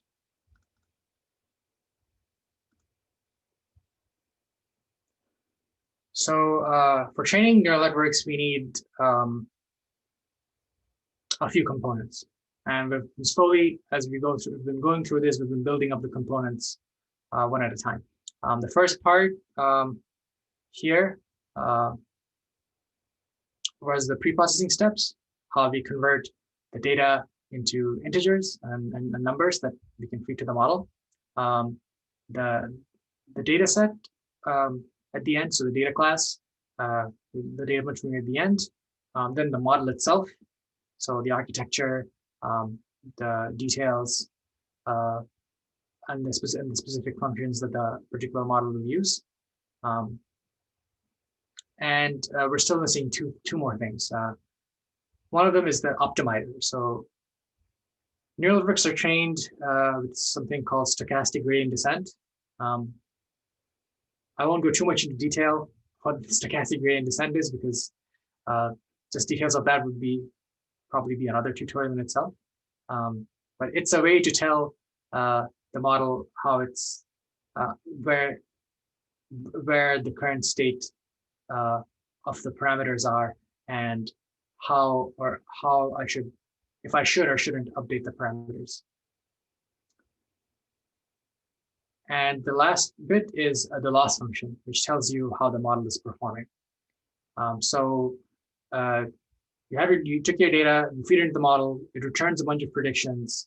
Now you need to say how close or far away you were from your predictions. And that's what the loss function does. And because this is a classification task, we use something called cross entropy to define the loss function. And that's what this step kind of does. So first is the optimizer, and we use something called an Adam W optimizer. And the loss function, which actually we can't see here, but it's because FastAI defines it by default for us, because it can see what the labels are. And for classification tasks, it's usually cross entropy. So it defines it for us. And we add this little metrics. So remember when we divided our data into train and test set? We did that so we can keep track of the metrics on the test set. And adding this metrics accuracy helps us see, like, okay, as we keep going through all the data set, how good or bad are we doing? If the metrics are getting worse and worse, the accuracy is getting low and low, that means, okay, something's wrong. Either it's a bug or some issue with the model or some issue with the data, and we need to go back and investigate.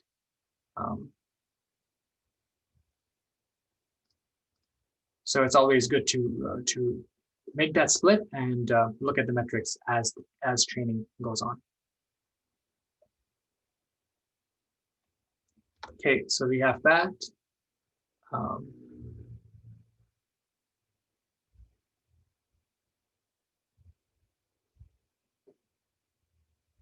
Okay.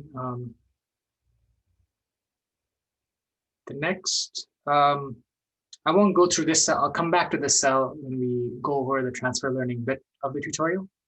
So I'll just run it for now. And remember, I said in the beginning that this would be a top-down tutorial. So now I'm focused on how to get things working. We'll dig into the details once we have something working. I'll ignore this cell as well. So here, I did mention the optimizer, so I'll mention what this is doing. LR, or learning rate, is so every time. So once we go back to loss function, once you feed a model your data and it returns some predictions, and you compare it with your the label, the actual label in your data set, you see, well, you calculate your loss function, and you see like, okay, well, it was wrong by this much number. So now you want to feed that difference back into your model and see like, okay, we are off by this much. So update the parameters in your model so that next time that I run this, you'll get the loss will be 0 and I'll get the right numbers. And what learning rate does, it says how fast or slow or how high or by how much the numbers in your parameters need to change. So it's a multiplier on the difference between your target values and your prediction values. In this case, the number returned by the loss function, and that's the number that all the parameters are multiplied by. So it's important, and so it's important to know what the learning rate is, right? If your learning rate is too high, then you're going to offshoot the numbers. So every time, so first you say, oh, well, I'm off by 1, and your learning rate is too high. So the next time you changed it, but since your learning rate is like 10, you offshot it by a lot, right? So the next time it'll be too high or too low.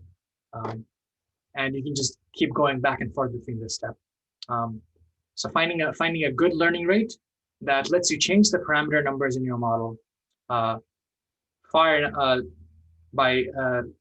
not too large or not too small, and then it keeps learning at every time it observes a data point is very important. And FastAI has a really nice way to help you find the optimal learning rate. And it's pretty simple. It's not that complicated. So what it does is it goes through the data set and it reports the training loss as it goes through the data set. And every time it goes through, it tries a different learning rate. And particularly in this case, it's going from like, 1e minus 6 all the way to like 1e2 or something. And it's going through each of those numbers and reporting the loss. And and then you plot this graph of, okay, well, the learning rate was this, and my loss was something around this. So now when we look at this graph, what we want is a learning rate, not the lowest one, not the one where the loss is the lowest, because that could change, right? Because we didn't go past this. So if you keep going lower, maybe if you keep going higher, maybe you can offshoot your optimal learning rate again. And that way your model is like going back and forth again. So you want to look at the range where the loss is decreasing the fastest. So the steepest gradient in this curve, that's what you want to look at.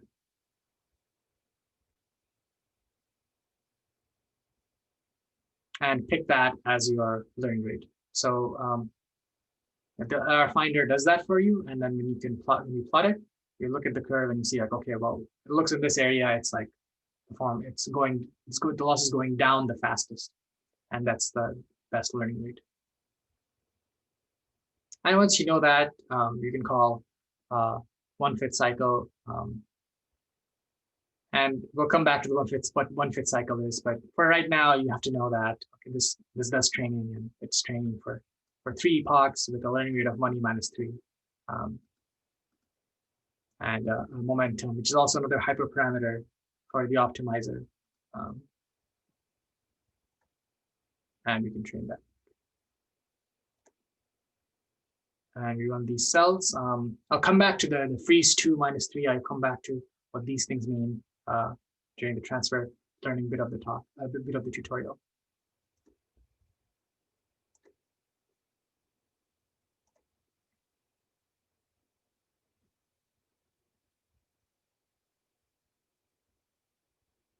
Okay, so we have it trained, and it looks like after training this much, the accuracy is at a 67% on the data that we on the split that it was made.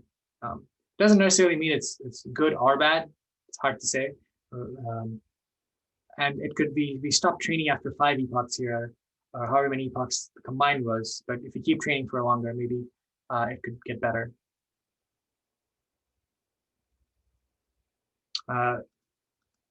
Okay, so we have this model trained, and now we can try to make predictions. And we just call predict with the same input, and let's see what the prediction is.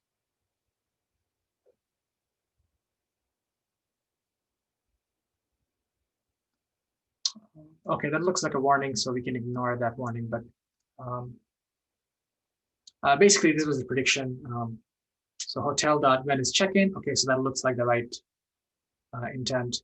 And I also printed the probabilities that came out of the model. So for each of so this every position is a different class, and it's outputting the probability with which it was predicting for that particular class. Okay, so now that we have this, 67% is okay. It's not great, but given that what little data we gave it, it's pretty good that it could learn something, even with so little data. But we want it to get better, right?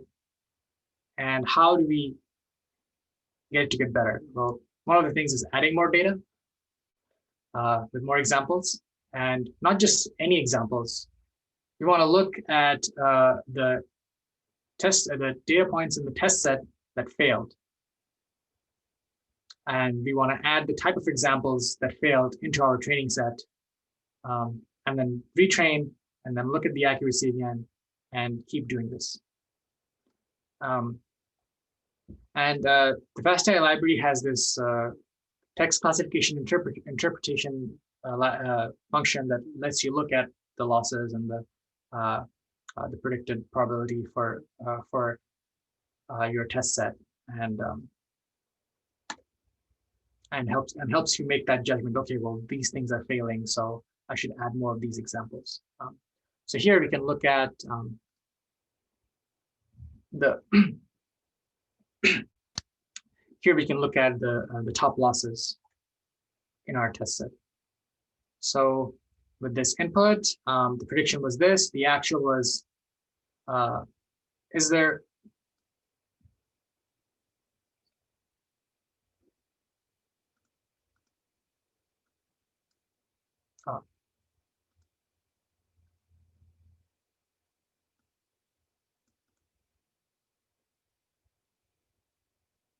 okay, let's look at this. For example, so this one,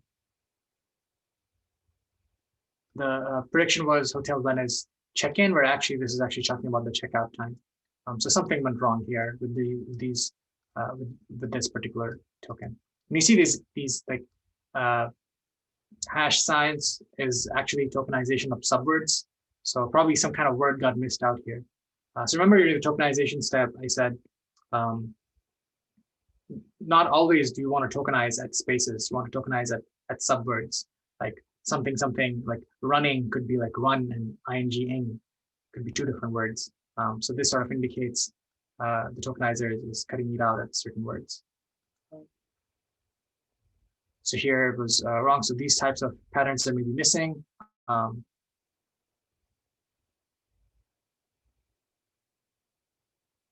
Yeah. So this tool will help you look at which patterns are failing and why they're failing.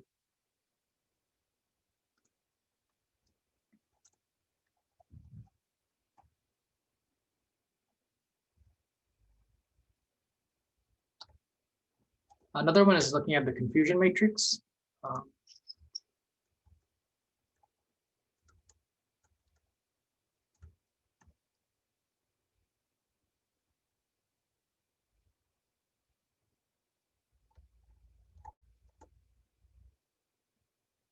Look at how many things failed. So hotel dot is there check-in.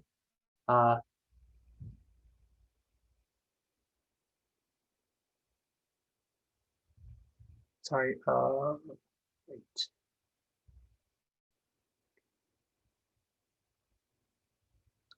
So this is saying what the actual class was on the y-axis and what the predicted class was on the x-axis, and where you got them wrong. So hotel dot is there early check-in was confused with hotel dot when is check-in one time, and hotel dot when is check-in was confused by hotel dot is there early check-in once, and so you can take a look at that to get a better understanding of your classes. Another one is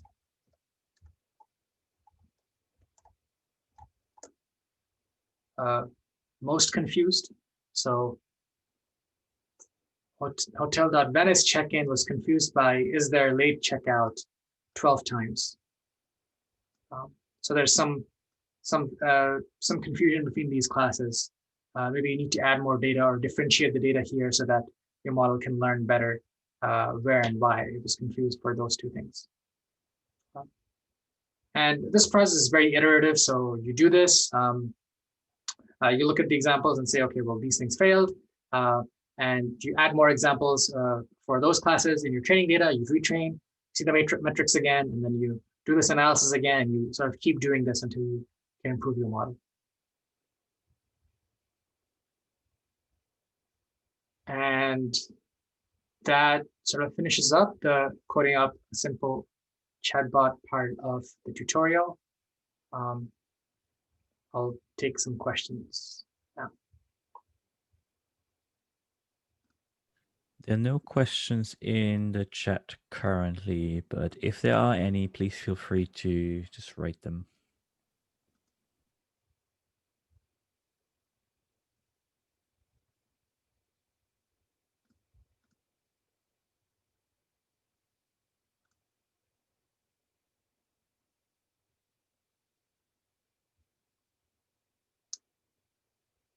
Okay, if not, I think we'll take a little break now. We'll be back at, it's 11:04.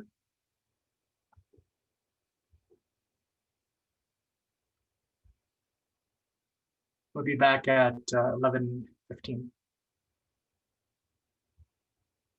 And please also, if you have questions, please type them during the break if you'd like as well.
Okay, we'll get started with the next section of the tutorial.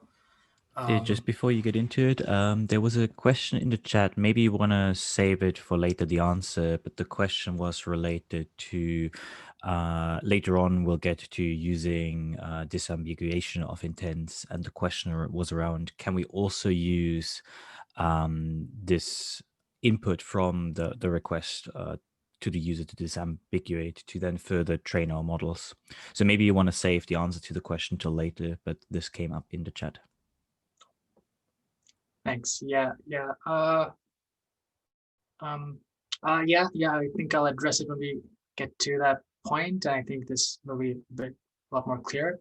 But just to quickly highlight one of the things in the first part where we had this nice little user feedback type of button or UI interface. We definitely want to have these things, and one of the disambiguation things could be like, well, but depending on what the user selected from these emojis, it could be we may or may not want to use it for training data. But yeah, it's good to get that feedback either.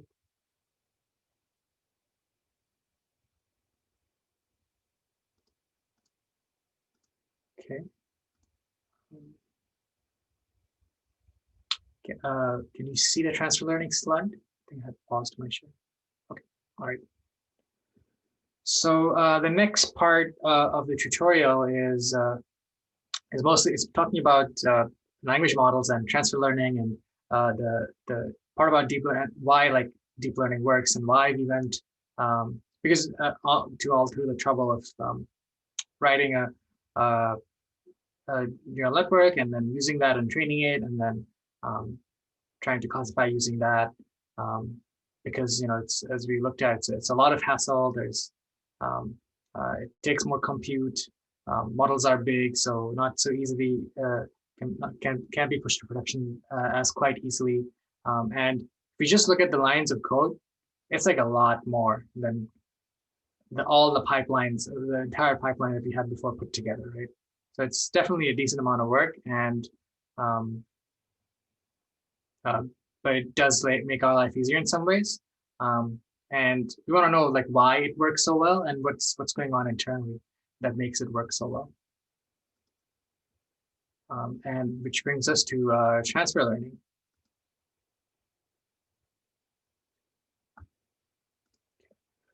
So traditionally, if you have in a machine learning system, which we saw with the naive-Bayes one as well, right? Is usually you have a task.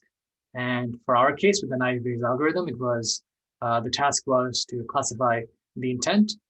We had some data for that, which was the training data we created or the sample that you used that I had shared with everyone. And we fed it into the algorithm. And then we got some output, and we trained the algorithm, and we got some model back, and that became our model, and that became the model that we used. So what would happen if we changed the task, right? So instead of classifying intents, let's say we wanted to classify sentiment. With the traditional approach, what we would do is we would create another data set with just the sentiment data and positive, negative labels, and then have a separate model, very different model for that, and then go through that same step and have some kind of output back. And for another test, let's say you want to classify the part of speech for a particular word, like what part of speech is this, or maybe a couple of words or a phrase, what part of speech does this fall into? And maybe have some data for that, and so on and so forth. And this is what we used to do before we learned about transfer learning.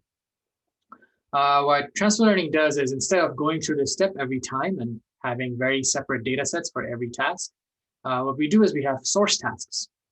So yeah, and they have a lot of data for some particular source task. And we train a model on that source task. And then once we have that source task and that particular model, we have our target task. And what we do is then we use the same model that was used on the source task and fine-tune it or adapt it for our particular target task. And then we have our final model. And what, oops.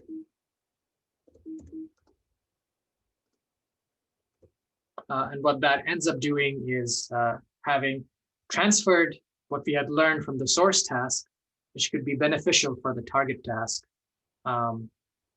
with the benefits of not using as much data or as much labeled data for that task.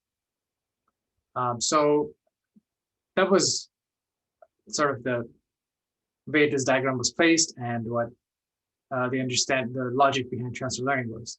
To put it in a lot simpler terms, if you want someone to classify intent, let's say a human being, we want them to classify intents in English, first they have to learn the English language, right?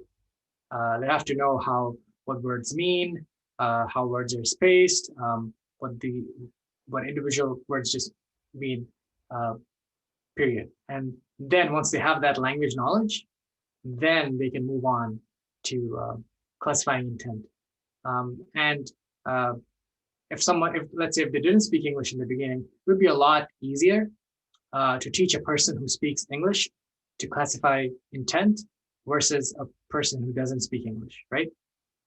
And that's the intuition behind transfer learning. The original idea came from computer vision. And what we used to do for computer vision was there was a large data set of a lot of images with all their classes labeled. And we had a neural network that learned to classify all the images from this huge data set. And once that was trained and that it could do that for that huge data set very well, we could fine tune the same model for let's say a different classification data set, different from what it was originally trained on. And this way you could take advantage of transfer learning by having very few data points. So you don't need a lot of data to train.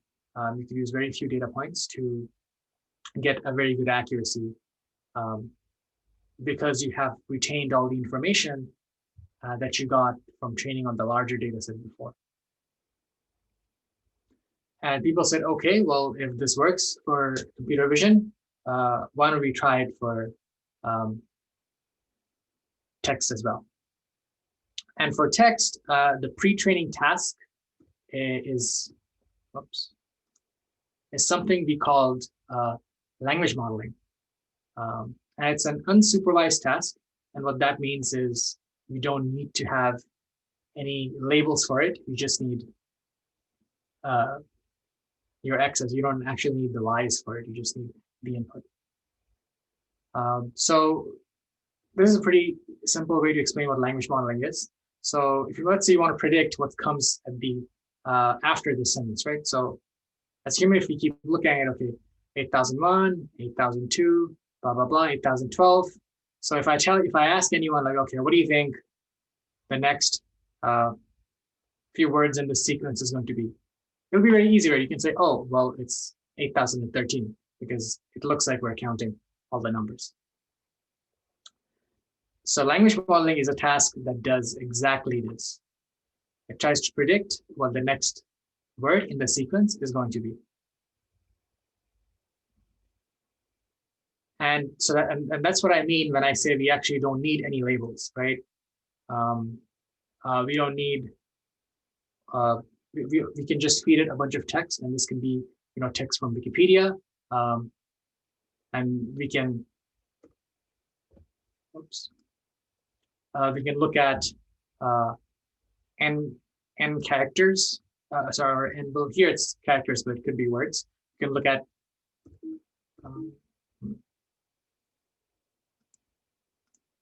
n words in a sequence, and in a sequence in a sentence, and be like, okay, well, given the n-1 words, predict the nth word, and then we keep moving this window one by one, and try to predict the next word again and again.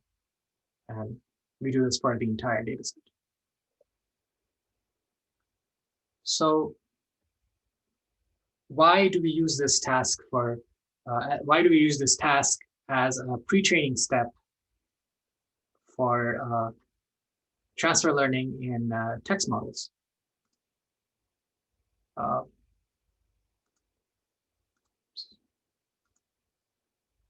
So I'll look at the motivations first, and then we'll look at the details of the particular model that we're using later. So the first reason is the language modeling is a very difficult task, even for humans, right?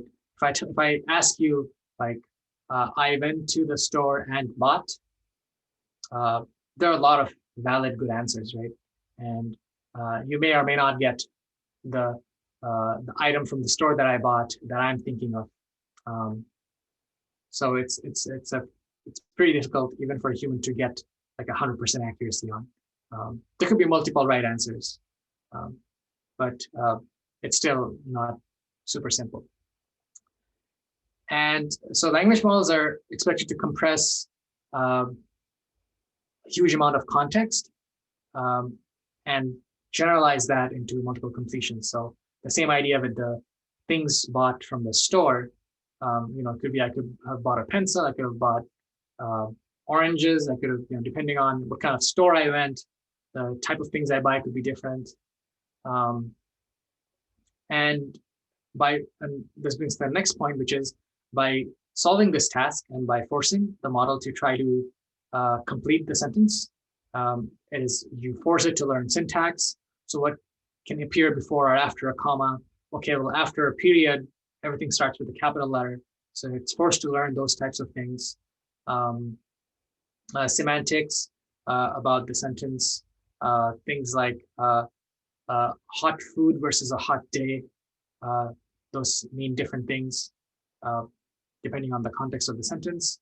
And maybe even you could also encode facts around the world. So for example, right now, if you trained, because we're in October 31st of 2020, if you trained it on the news from today, it would learn a lot of the things about the you see on the news today. So we learn a lot about COVID-19 and the pandemic and quarantining and all that stuff. So you can encode these kinds of facts about the world.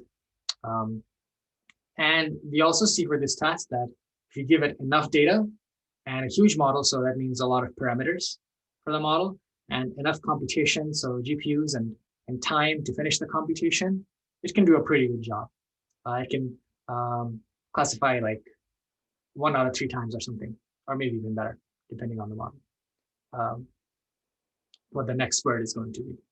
And there's some literature on the work, like why not use auto-encoding or translation. So auto-encoding would be, instead of predicting the next word, you predict the same sentence that was input into the model. So if instead of they walk down the street too, you try to predict they walk down the street too, again, from the encoder side, because you try to encode from the decoder side, you encode this into some kind of vector, and then from that vector, output the same sentence. And if you can do that, then the idea is, oh, well, you have the vector in the middle has some understanding of what language is.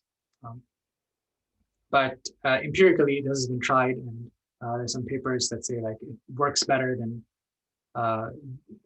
language modeling works better than autoencoding or trying to translate from one language to the other.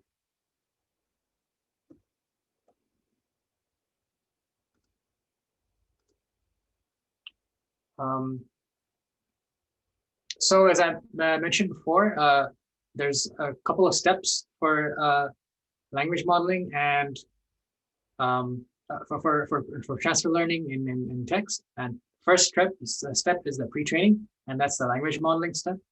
And this is the step that's the most computationally expensive. The step takes the longest. It takes a lot of data, and you don't want to do this again and again. You want to do this once and have that model available. And these are some of the models that we here about in the literature that do this pre-training step. So BERT2Ek, Infercent, Elmo, GPT and BERT are probably things you've heard of. And then the next part, and this is the part we're interested in, is the adaptation step. So after that language modeling step is done, and we have this model that ideally knows a lot of things about language, now we can fine tune it to our particular task. And for us, that task is intent classification. So because the model now completed this huge step of learning about language, now intent classification for it should be like a lot easier than just starting out with intent classification.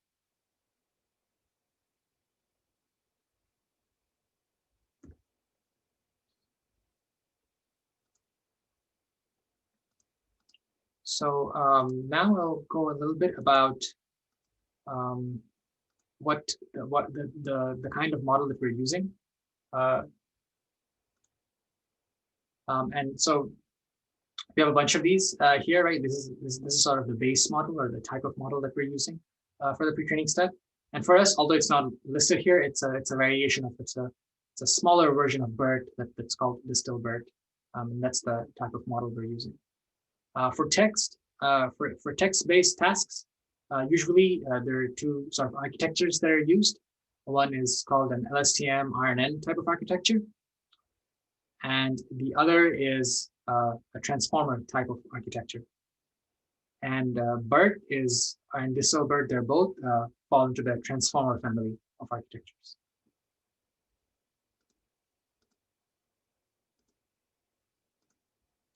And this is a very, very short description of what a transformer model does internally.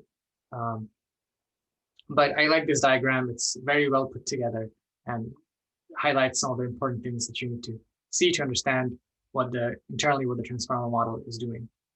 If you're curious and want to learn more about the model, there's actually this really nice blog that's linked to the bottom here with a lot of nice diagrams and animations to see what the model actually does, and very detailed write-up. And that's where this image is taken from as well. So I highly recommend you give it a read if you're curious and want to learn more about what transformer models do.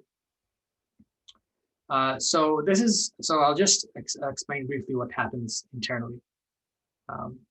So you have your input sentence here, and that's of strings. You convert that into your indices or word IDs, and then you embed each word. And this is the first layer in the model. And by embed each word, it means that you convert every word ID that you got back into a word vector. So it's the same word, but now it's represented in 200 numbers instead of just one. And these word vectors were probably, you could randomly initialize them, or they were probably pre-trained on something or some other corpus. But basically the vectors here represent something represent the word in some way in floating point numbers and a lot of dimensions. So we convert our input sentence into a bunch of word embeddings. So remember, every word has an embedding. So a bunch of word embeddings. And then the rest of the model is a bunch of weighted multiplication, matrix multiplication and additions, and some concatenation. So the weight matrices are the ones that are actually learned. So when we talk about parameters or what the model is updating in the epochs, we're talking about the weight matrix that's the matrix that's updated to get to the output that we need. So here we multiply this X with the R weight matrices, and we get something back. And then we calculate the weighted score of every word. And then we get the resulting matrices back. Then we get back a Z matrix by multiplying by another weight matrix. And these matrices lies in different parts of the layer. And there's also some nonlinearity. So multiplication and additions are what we call linear transformations. And nonlinearity is something like ReLU, so going like a curve instead of just a linear graph, like y equals mx plus b is a linear transformation, whereas y equals x squared is a nonlinear one. So we have some nonlinearities in between these layers as well. So that's just for the first head. So attention, because we're calculating the score, they're called attention heads, and each score kind of relates to how much attention we pay on every word. So once we have that, we do that a bunch of times. And here in the example, you see it has 8, it's going from 0 to 7, so it has like 8 heads. And so we do that like 8 times. And we get 8 of these Z matrices. And finally multiply that by another matrix and finally get the Z. And this matrix that we get back is fed into another linear layer that just predicts the next word. So it outputs a probability. So it outputs basically a probability of what the next word. So if you have like 100,000 words in your vocabulary, there'll be probability for every one of those words, and we just take like, okay, well, the max out of all those 100,000 probabilities, and that becomes the next word to predict. So very short and not very detailed, but that's sort of the basic idea of how transformers work.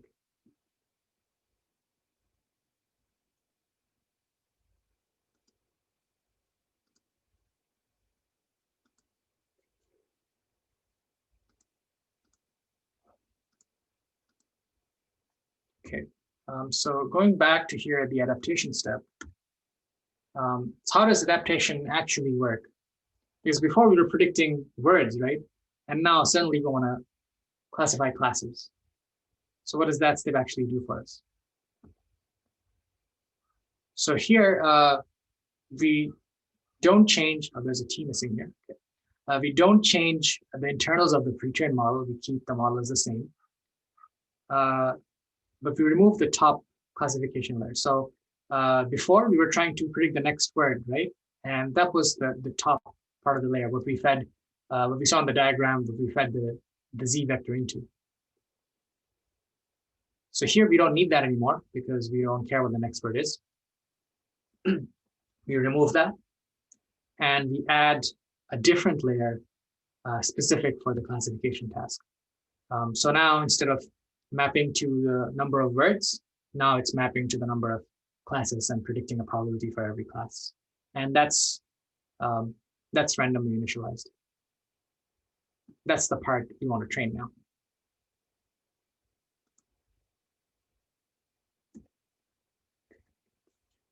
Okay, so now when after we've added that layer, we have to choose which weights to train and how and when to update them, right?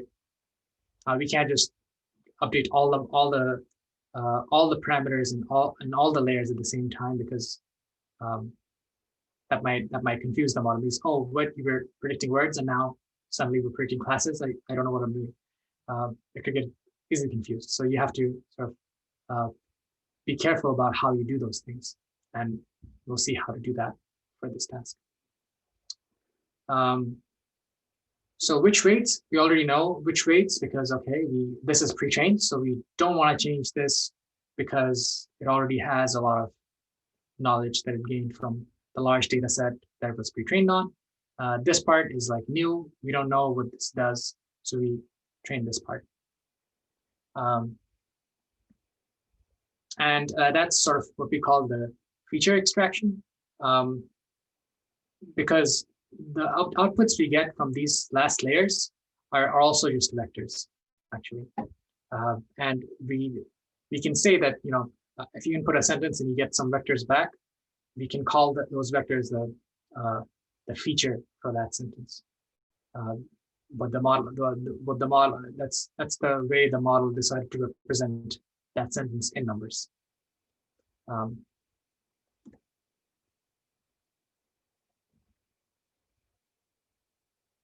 And now we can look a little bit go back to the code and look at the cells that we skipped and see how we actually do this.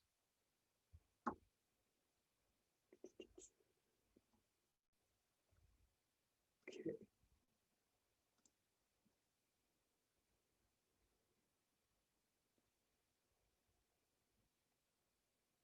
So we skipped this cell, right? So here it says list layers. As that implies, these are all the different layers in our model. And up to here is probably what was pre-trained. And then we have these two additional layers, the adapters, that help us classify for our task. And what split layers does is, so each of these layers have their own parameters and have their own updates. What split layers does is like, okay, it tells me like, okay, well, all the layers for this with this particular name, put it in a different group, and put all these other layers in other groups, so that they're all split out. And that's what learn.split after listing the layers does for us. And then we say freeze to -2. So everything except the last two layers are frozen. So we're not updating the parameters, updating the weights for those layers. Only the last two. And then after freezing that, we train for 3 epochs. And since the last two layers were randomly initialized, we train them for 3 epochs just to transfer them to the new task that we wanted to do.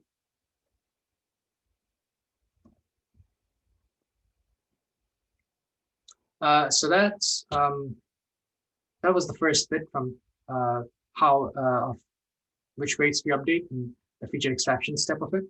And we also have to choose how and when we update. For the previous task, we for the up to this cell, we said like, well, just update the last two layers and don't do anything. But then what we do here, we say, okay, well, now freeze up to -3. So we say, yeah, now I want to train up to here. And then at the next cell, we do a train up to -5, and then -8, and then completely unfreeze. And this idea is called gradual unfreezing. So in the beginning, because we want to preserve the information that we had obtained from the pre-training step, we don't train all the layers in the model. We just train the most relevant ones. And then we slowly unfreeze each of the layers to adapt it more and more and more to our task. And finally, when all the layers are unfrozen, it's completely adapted to our task. You don't necessarily have to do it this way. Gradual unfreezing is just one of the techniques, and it may or may not work with your particular kind of data. That's something you have to experiment with and try a couple of times and see what works best.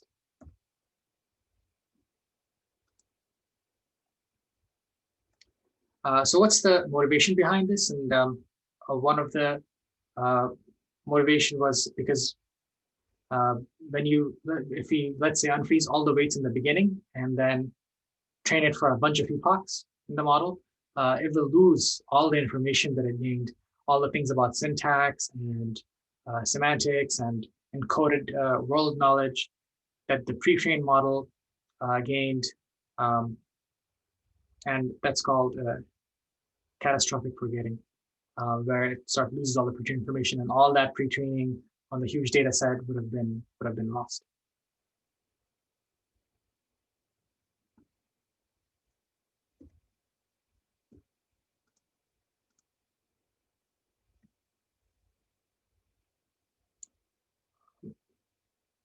Yeah, so that's sort of the idea that we covered.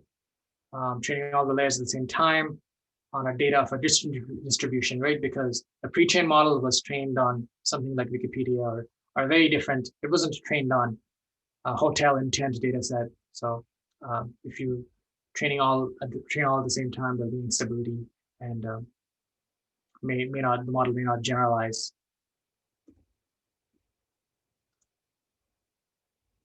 And this gradual unfreezing was a technique that was uh, written about in this paper.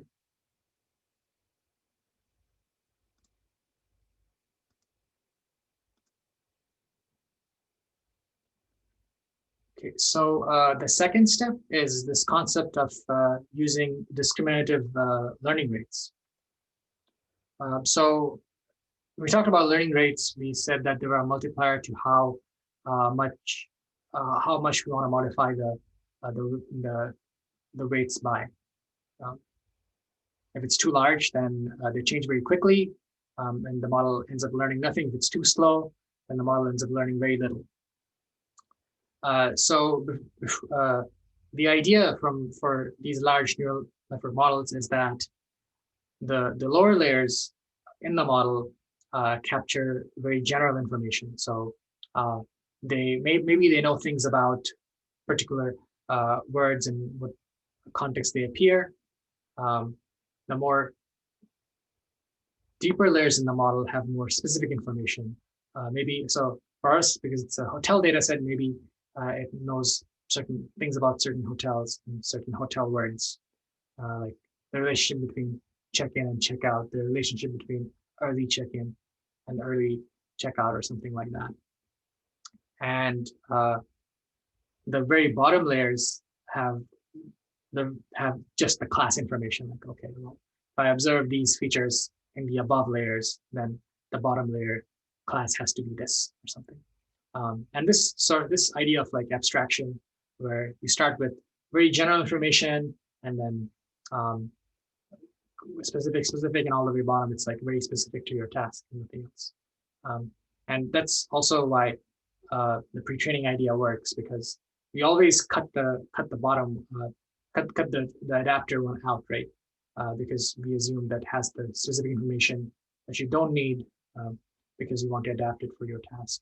Whereas we keep the base of the model because that has the more general information.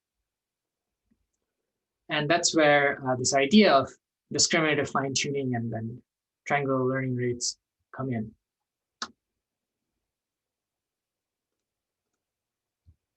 So here you'll see at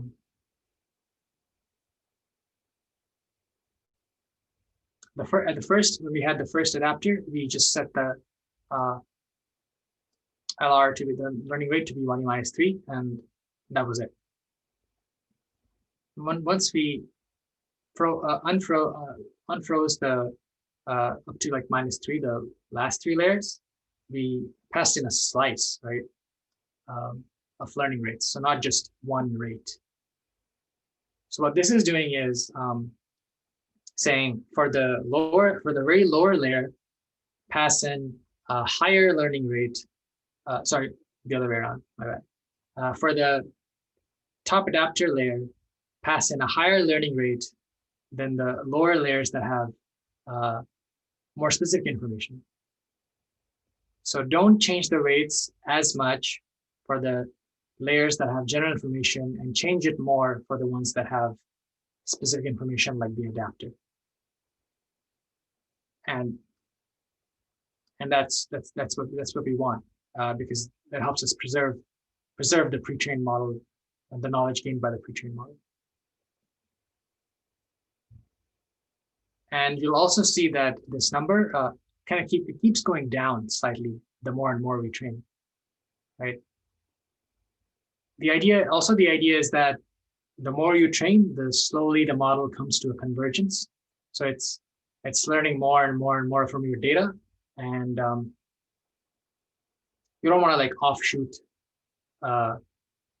and stop and forget what you learned before, or change the rates so much that now it's forgotten everything it learned again. So that's why the longer you keep training, and where this idea comes from is early in the training, you can have a high learning rate because it needs to adapt to your target task. But late in training, because it's close to converging and close to getting the loss down to zero, you want to have a lower learning rate. And that's why in these cells, you'll see the learning rate keeps going down.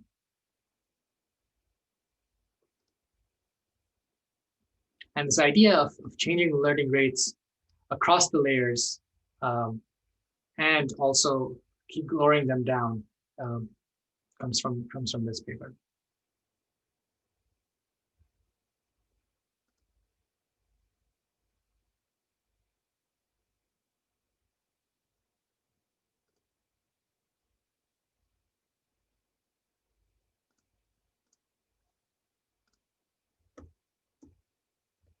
Okay, so we spoke about transfer learning and that it works really well for a lot of business tasks, but let's talk a little bit about the cases where they don't work. So for example, in like common sense is one of the things that's very hard to teach models because as humans, we don't write down common sense like that. Like the sky is blue, maybe is written somewhere, but it could easily not be written in some text because we just take it for granted that the sky is blue. And maybe if you train a model, even a lot of data, and you ask it like, oh, what color is the sky?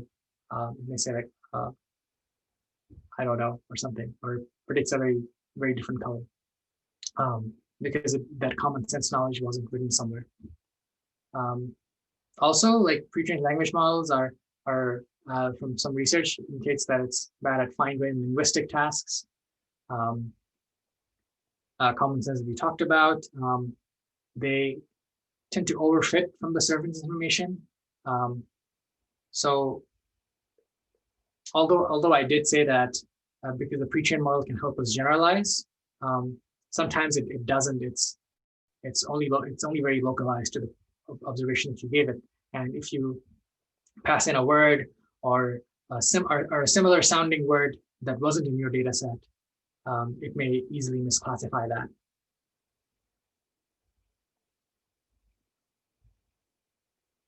Also, if your data sets are small, sometimes fine-tuning can be unstable, and you kind of have to, and with high variance, what that means, you may have to run training again and again and try a bunch of different learning rates until you get to a point where the model can converge. And the other thing with transfer learning is that these models are pretty big, right? I mean, Distilbert, the one we used today, was pretty small and maybe manageable, but like using Fullbert or even larger models now that are available that have 1 billion parameters or so. Do we really need all of them? It's very costly to train them and maybe not environmentally sustainable. And if they keep getting bigger and bigger, they become less scalable. So do we need all of them? And there's some research that indicates that very few of these parameters may actually be useful. And maybe more investigation is needed into smaller models and how smaller models can perform.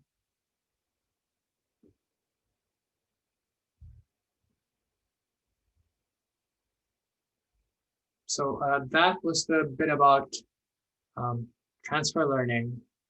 Do you have any questions at this point? There are currently no new questions in the chat.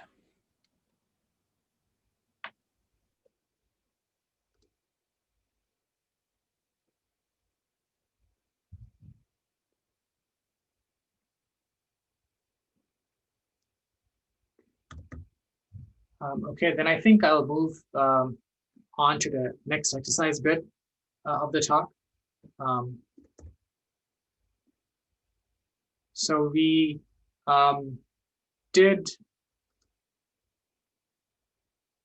we talked about these things in the beginning, right? UI features that kind of made a better experience for the user. That help the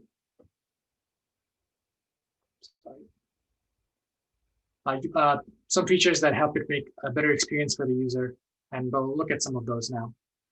So there are a few challenges, and I don't recommend you try to do all of them in this tutorial today, but maybe pick one or two that you're interested in and try to work through them.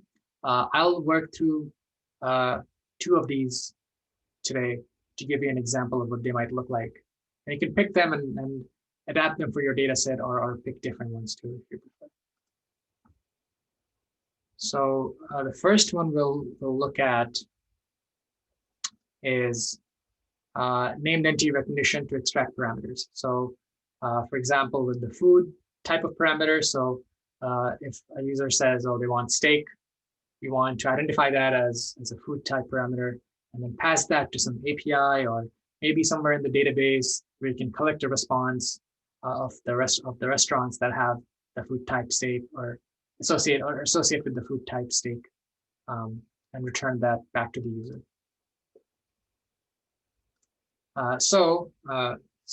Following our similar pattern from before, we start with simple pipeline.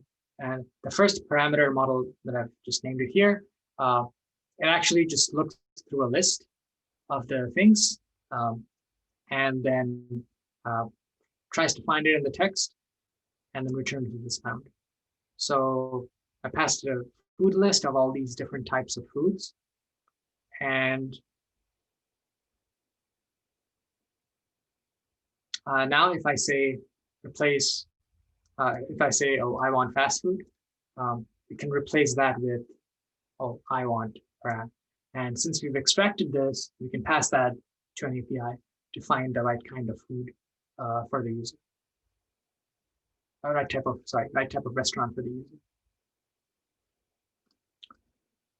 A more complicated way might be to use machine learning for this too, right? For example, locations, we can teach a model to find locations, to find like, okay, Tokyo is a kind of space, is a location. How do you know this? Because people always associate location type of phrases when they talk about Tokyo, like, oh, I want to go there. Oh, Tokyo is a place, or Tokyo is the capital of Japan, or something like that. So based on, you can train a model based on all these examples of where the particular word appears in text to teach it what type of word it is. Luckily for us, SciPy has a model built in that lets you extract some of these parameters. It has its own name entity recognition. So here, just put in a class that looks at the model and goes through the text and replaces it with the label if it was found. So if I say, how do I get to Tokyo? Okay, now it found that Tokyo was a place and replaced it with its appropriate label. I think GPE in the SciPy annotation means it's geopolitical entity or something, and there are some other annotations too.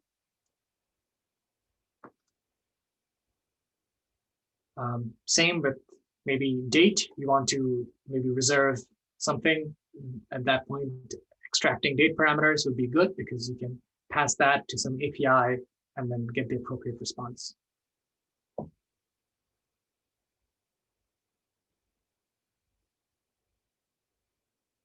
Cool. So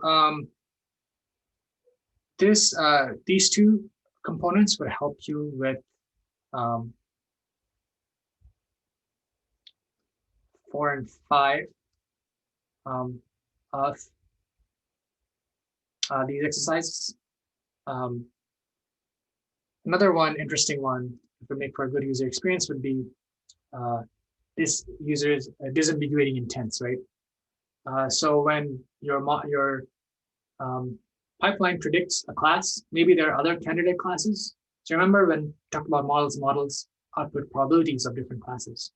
And if we go back to this example here, where let's say we can assume, let's say we don't have a neural network at this point, we only have this available.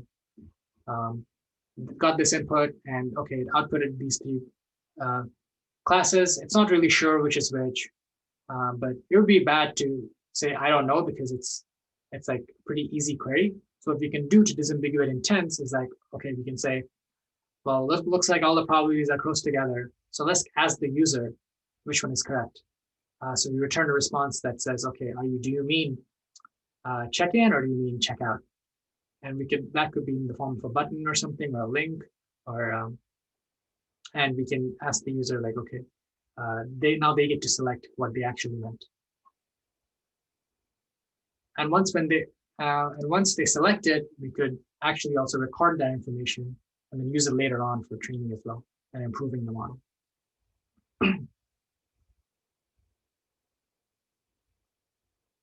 So that's a good way to disambiguate intents. Um, Also, the typos. Typos are simple fix because we can make a dictionary of different typo words and just replace them with the correct words before passing them to the pipeline, to the classification pipeline.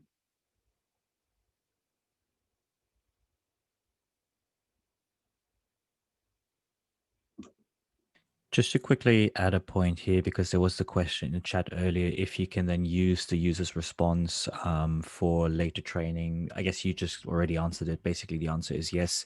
You essentially get a free labeled data point out of it if you have a user clicking on a particular thing saying, yes, this is exactly what I wanted to ask. Just wanted to add that. Thank you.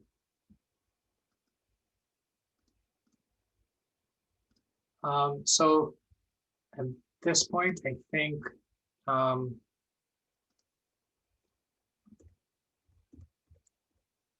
we'll have people work on these particular exercises and try to implement some of these features for your bot and for the data that you made today. Um,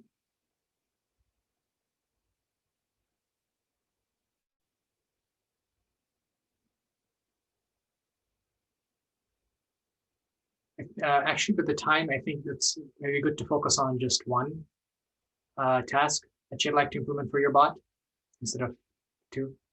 Um, we will be back at 12:07.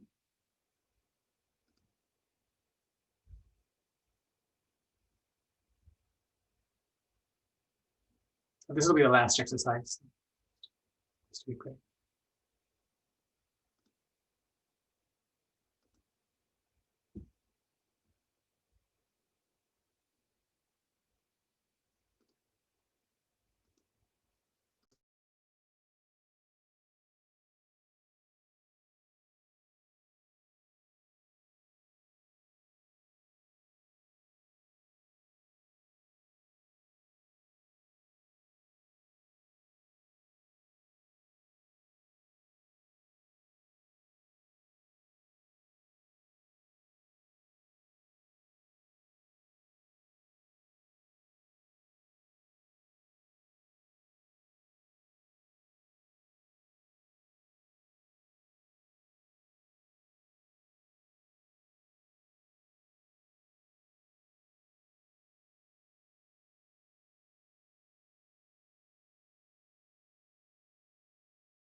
Okay, I'll get started with the last portion of the tutorial.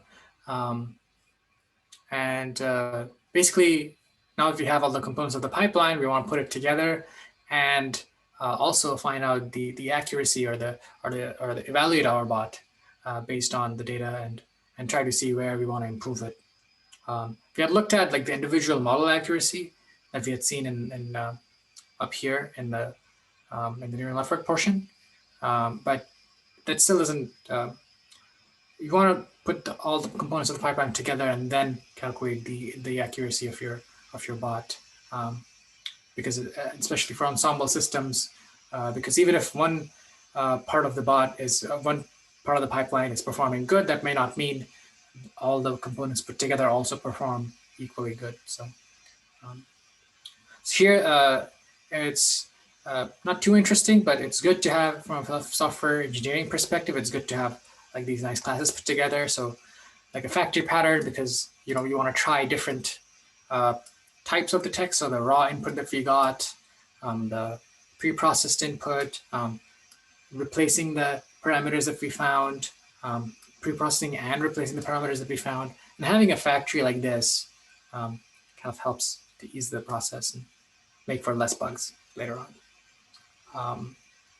Also, you could have like a typo corrected version of the same text and so on and so forth, and however many pre-processing pipelines you have.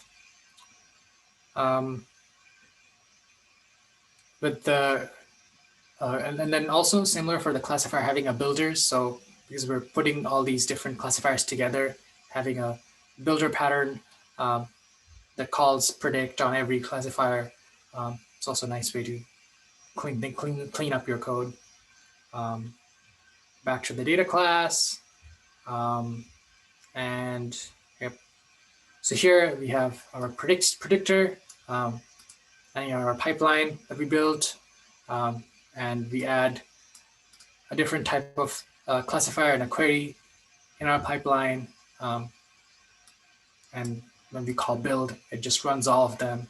And as soon as it finds a prediction that is satisfactory, which means it's above the threshold that we set for the probability, it returns and then doesn't run the rest. So if it found something here, then it doesn't run the rest of the pipeline. So once we have this put together, now we want to calculate the metrics to evaluate our bot. So usually you would have a test set, and it's very important that you carefully plan your test set and make sure that you don't touch it too often. And also that classes are well distributed, that you have a good representation of the classes, particularly of the important classes that you don't want to miss, right? Maybe it's if you have like some kind of small talk intent or something that responds with hi, hello, or something to the bot. It's not as important to get it correct, but where is the hotel or when is checkout time? These are like important intents that you have that you want to make sure you always get right. And this is pretty good. If you have just the accuracy number, whoops. But it's not very granular. It doesn't tell you anything about the important intents. But it's still a good number, but it's not enough. So then we also want to report something called precision and recall. And precision is the ratio of true positive to the total number of predicted positives. And recall is the ratio of true positives to the total number of expected positives. Now that sounds confusing in text, but when you look at it, it'll become a lot clearer. So this is what you call a true negative, when the expected is negative and the predicted is also negative. And so that's a right classification, right? If you expect a negative and also the prediction is negative, that means it's proper classification. A false positive is when you expected a negative, but then you got a positive back. And that's the difference between. So for precision, we have two true positive predictions, and out of the total number of predicted positive predictions. So that gives us a precision of like 0.6 is 2 out of 3. Whereas recall is at 1 because there were true positive, and expected positives were 2, 2. Usually calculate the F1 score, which is a average of these two numbers put together. So it represents both of these numbers quite well. Issues that might occur, so high precision, low recall, or a low precision and high recall might get you into a state where you don't know what kind of what intents are missing. So if high precision, low recall, if you miss the make reservation intent, it's a lot of work if you miss it, but maybe it's not high enough of a risk because it's not a critical intent. Whereas call hospital, it's a high risk intent. So you don't want to miss. You definitely don't want to miss that. And precision recall sort of give you indications about what priority is important, and helps controlling like these, because just the accuracy might not give you this information, and a low or high accuracy might help you control false alarms. And we do that for our data set here.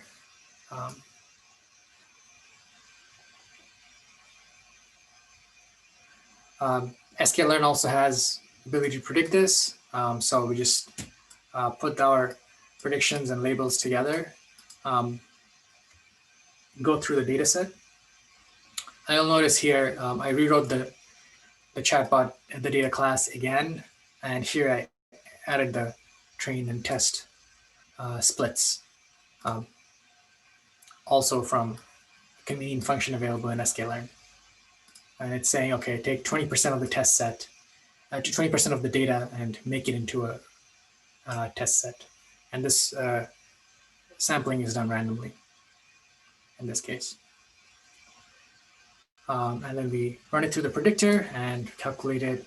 And you see that precision is 87, 78, and then the F1, the average is 75.61%. That's the accuracy of our bot right now.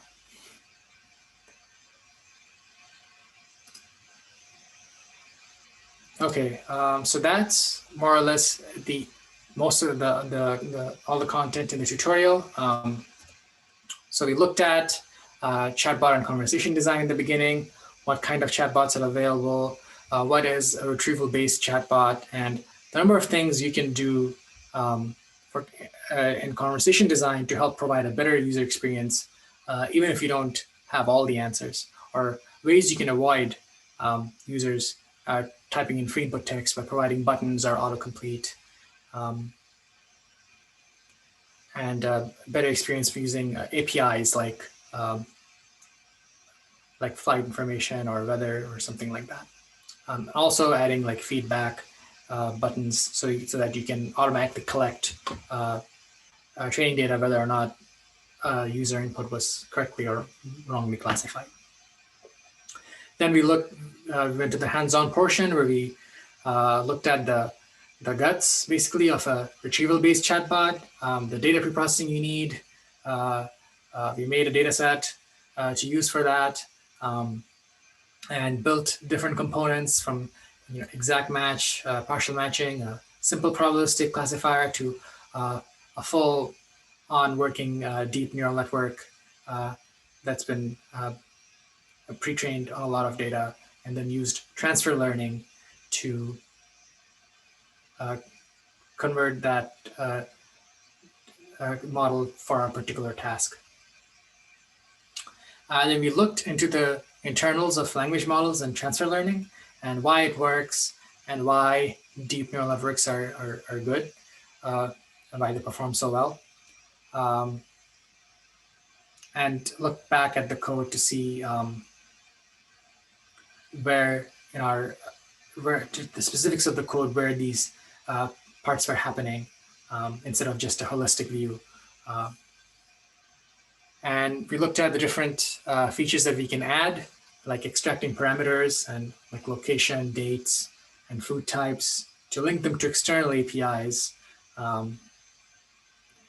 and part of it could also be implemented using machine learning. And finally, we put the pipeline together, and we looked at the different metrics we can use for our bot to evaluate its performance. Um, and yeah, we keep iterating through this process and adding more components into the pipeline, adding more features for a better UI experience, adding more data, improving the model, and so on and so forth.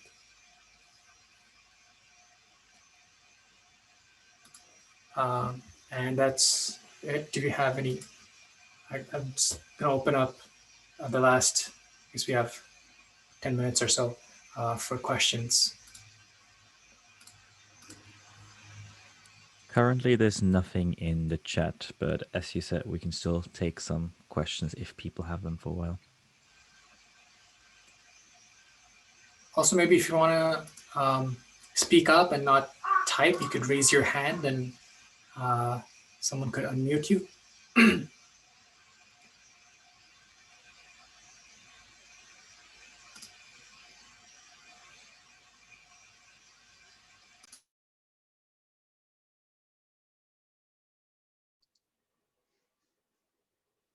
Okay, someone has raised their hand, so I'll allow them to talk. Okay, Kuya, you're unmuted. Awesome. Thank you for the tutorial. Can you hear me? Yes. Yeah, I can hear you. Nice. Okay, cool. So I guess it's very interesting that you mentioned how like different languages might mean different things, and also I guess SciPy Tokyo, I guess Japanese language puts a lot of context or like cultural context around it. What would be like, I guess, working in the company supporting multi-language like chatbots and such, what would be kind of like interesting finding or like surprises you guys kind of like found out like make building these chatbots applications?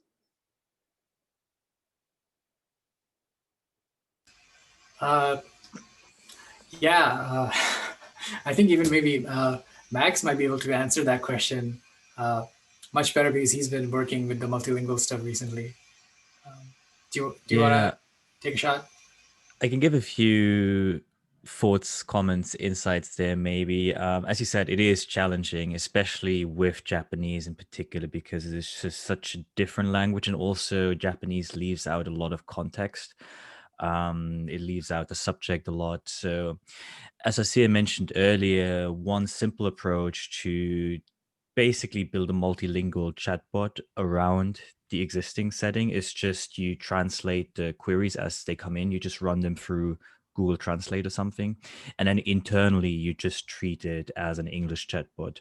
And again, you classify the translated query, you define or you match it with an English intent, you match the correct response, and then you just have a Japanese translation of that response as well. But with Japanese in particular, that's proven really difficult.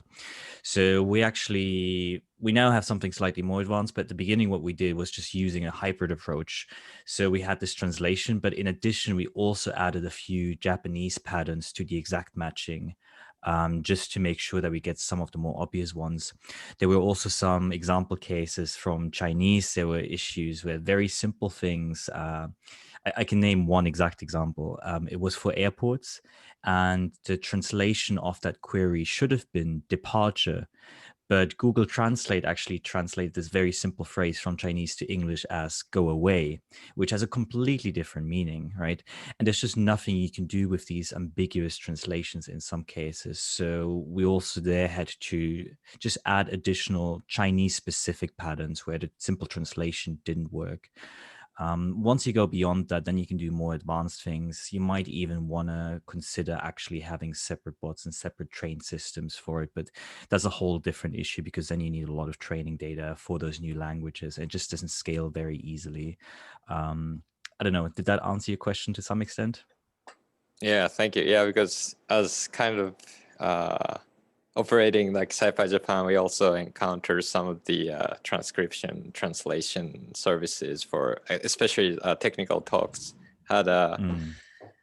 We kind of struggled quite a bit.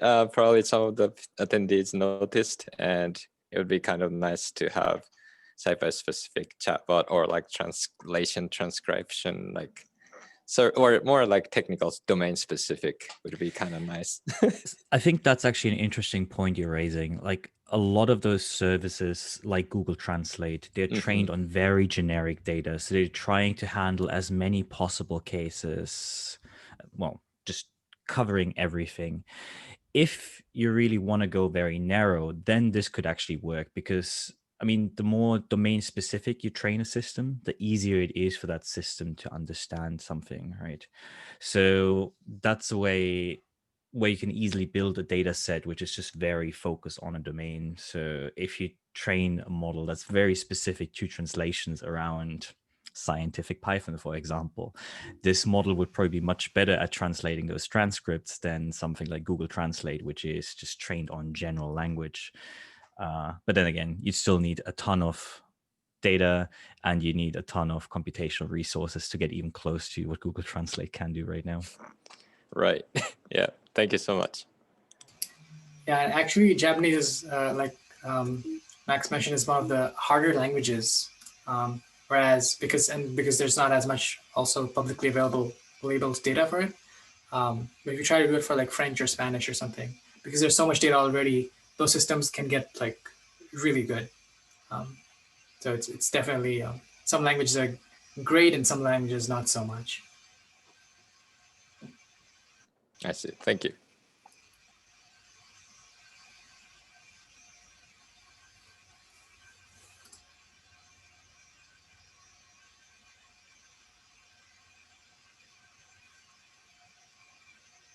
Any other questions? I think we have 5 more minutes.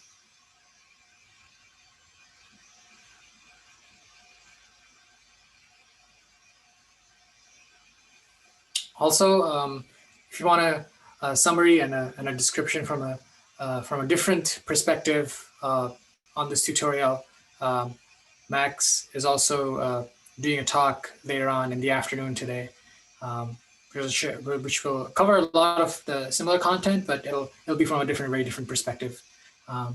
So I think it'll be a good recap for you as well if you'd like to attend the talk.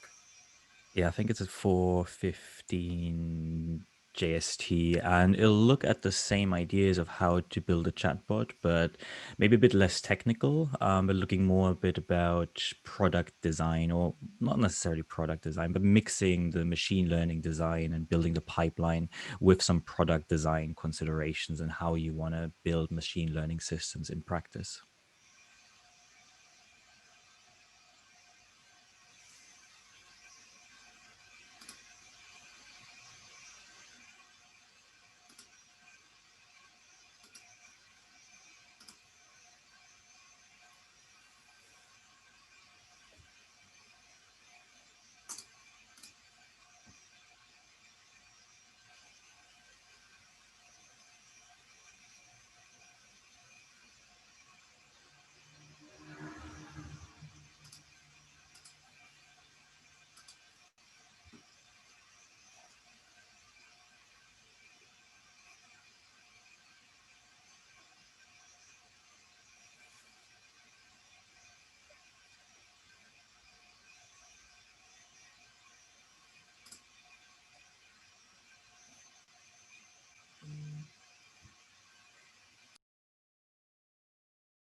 Okay, I think if there are no other questions, we can end this tutorial. Does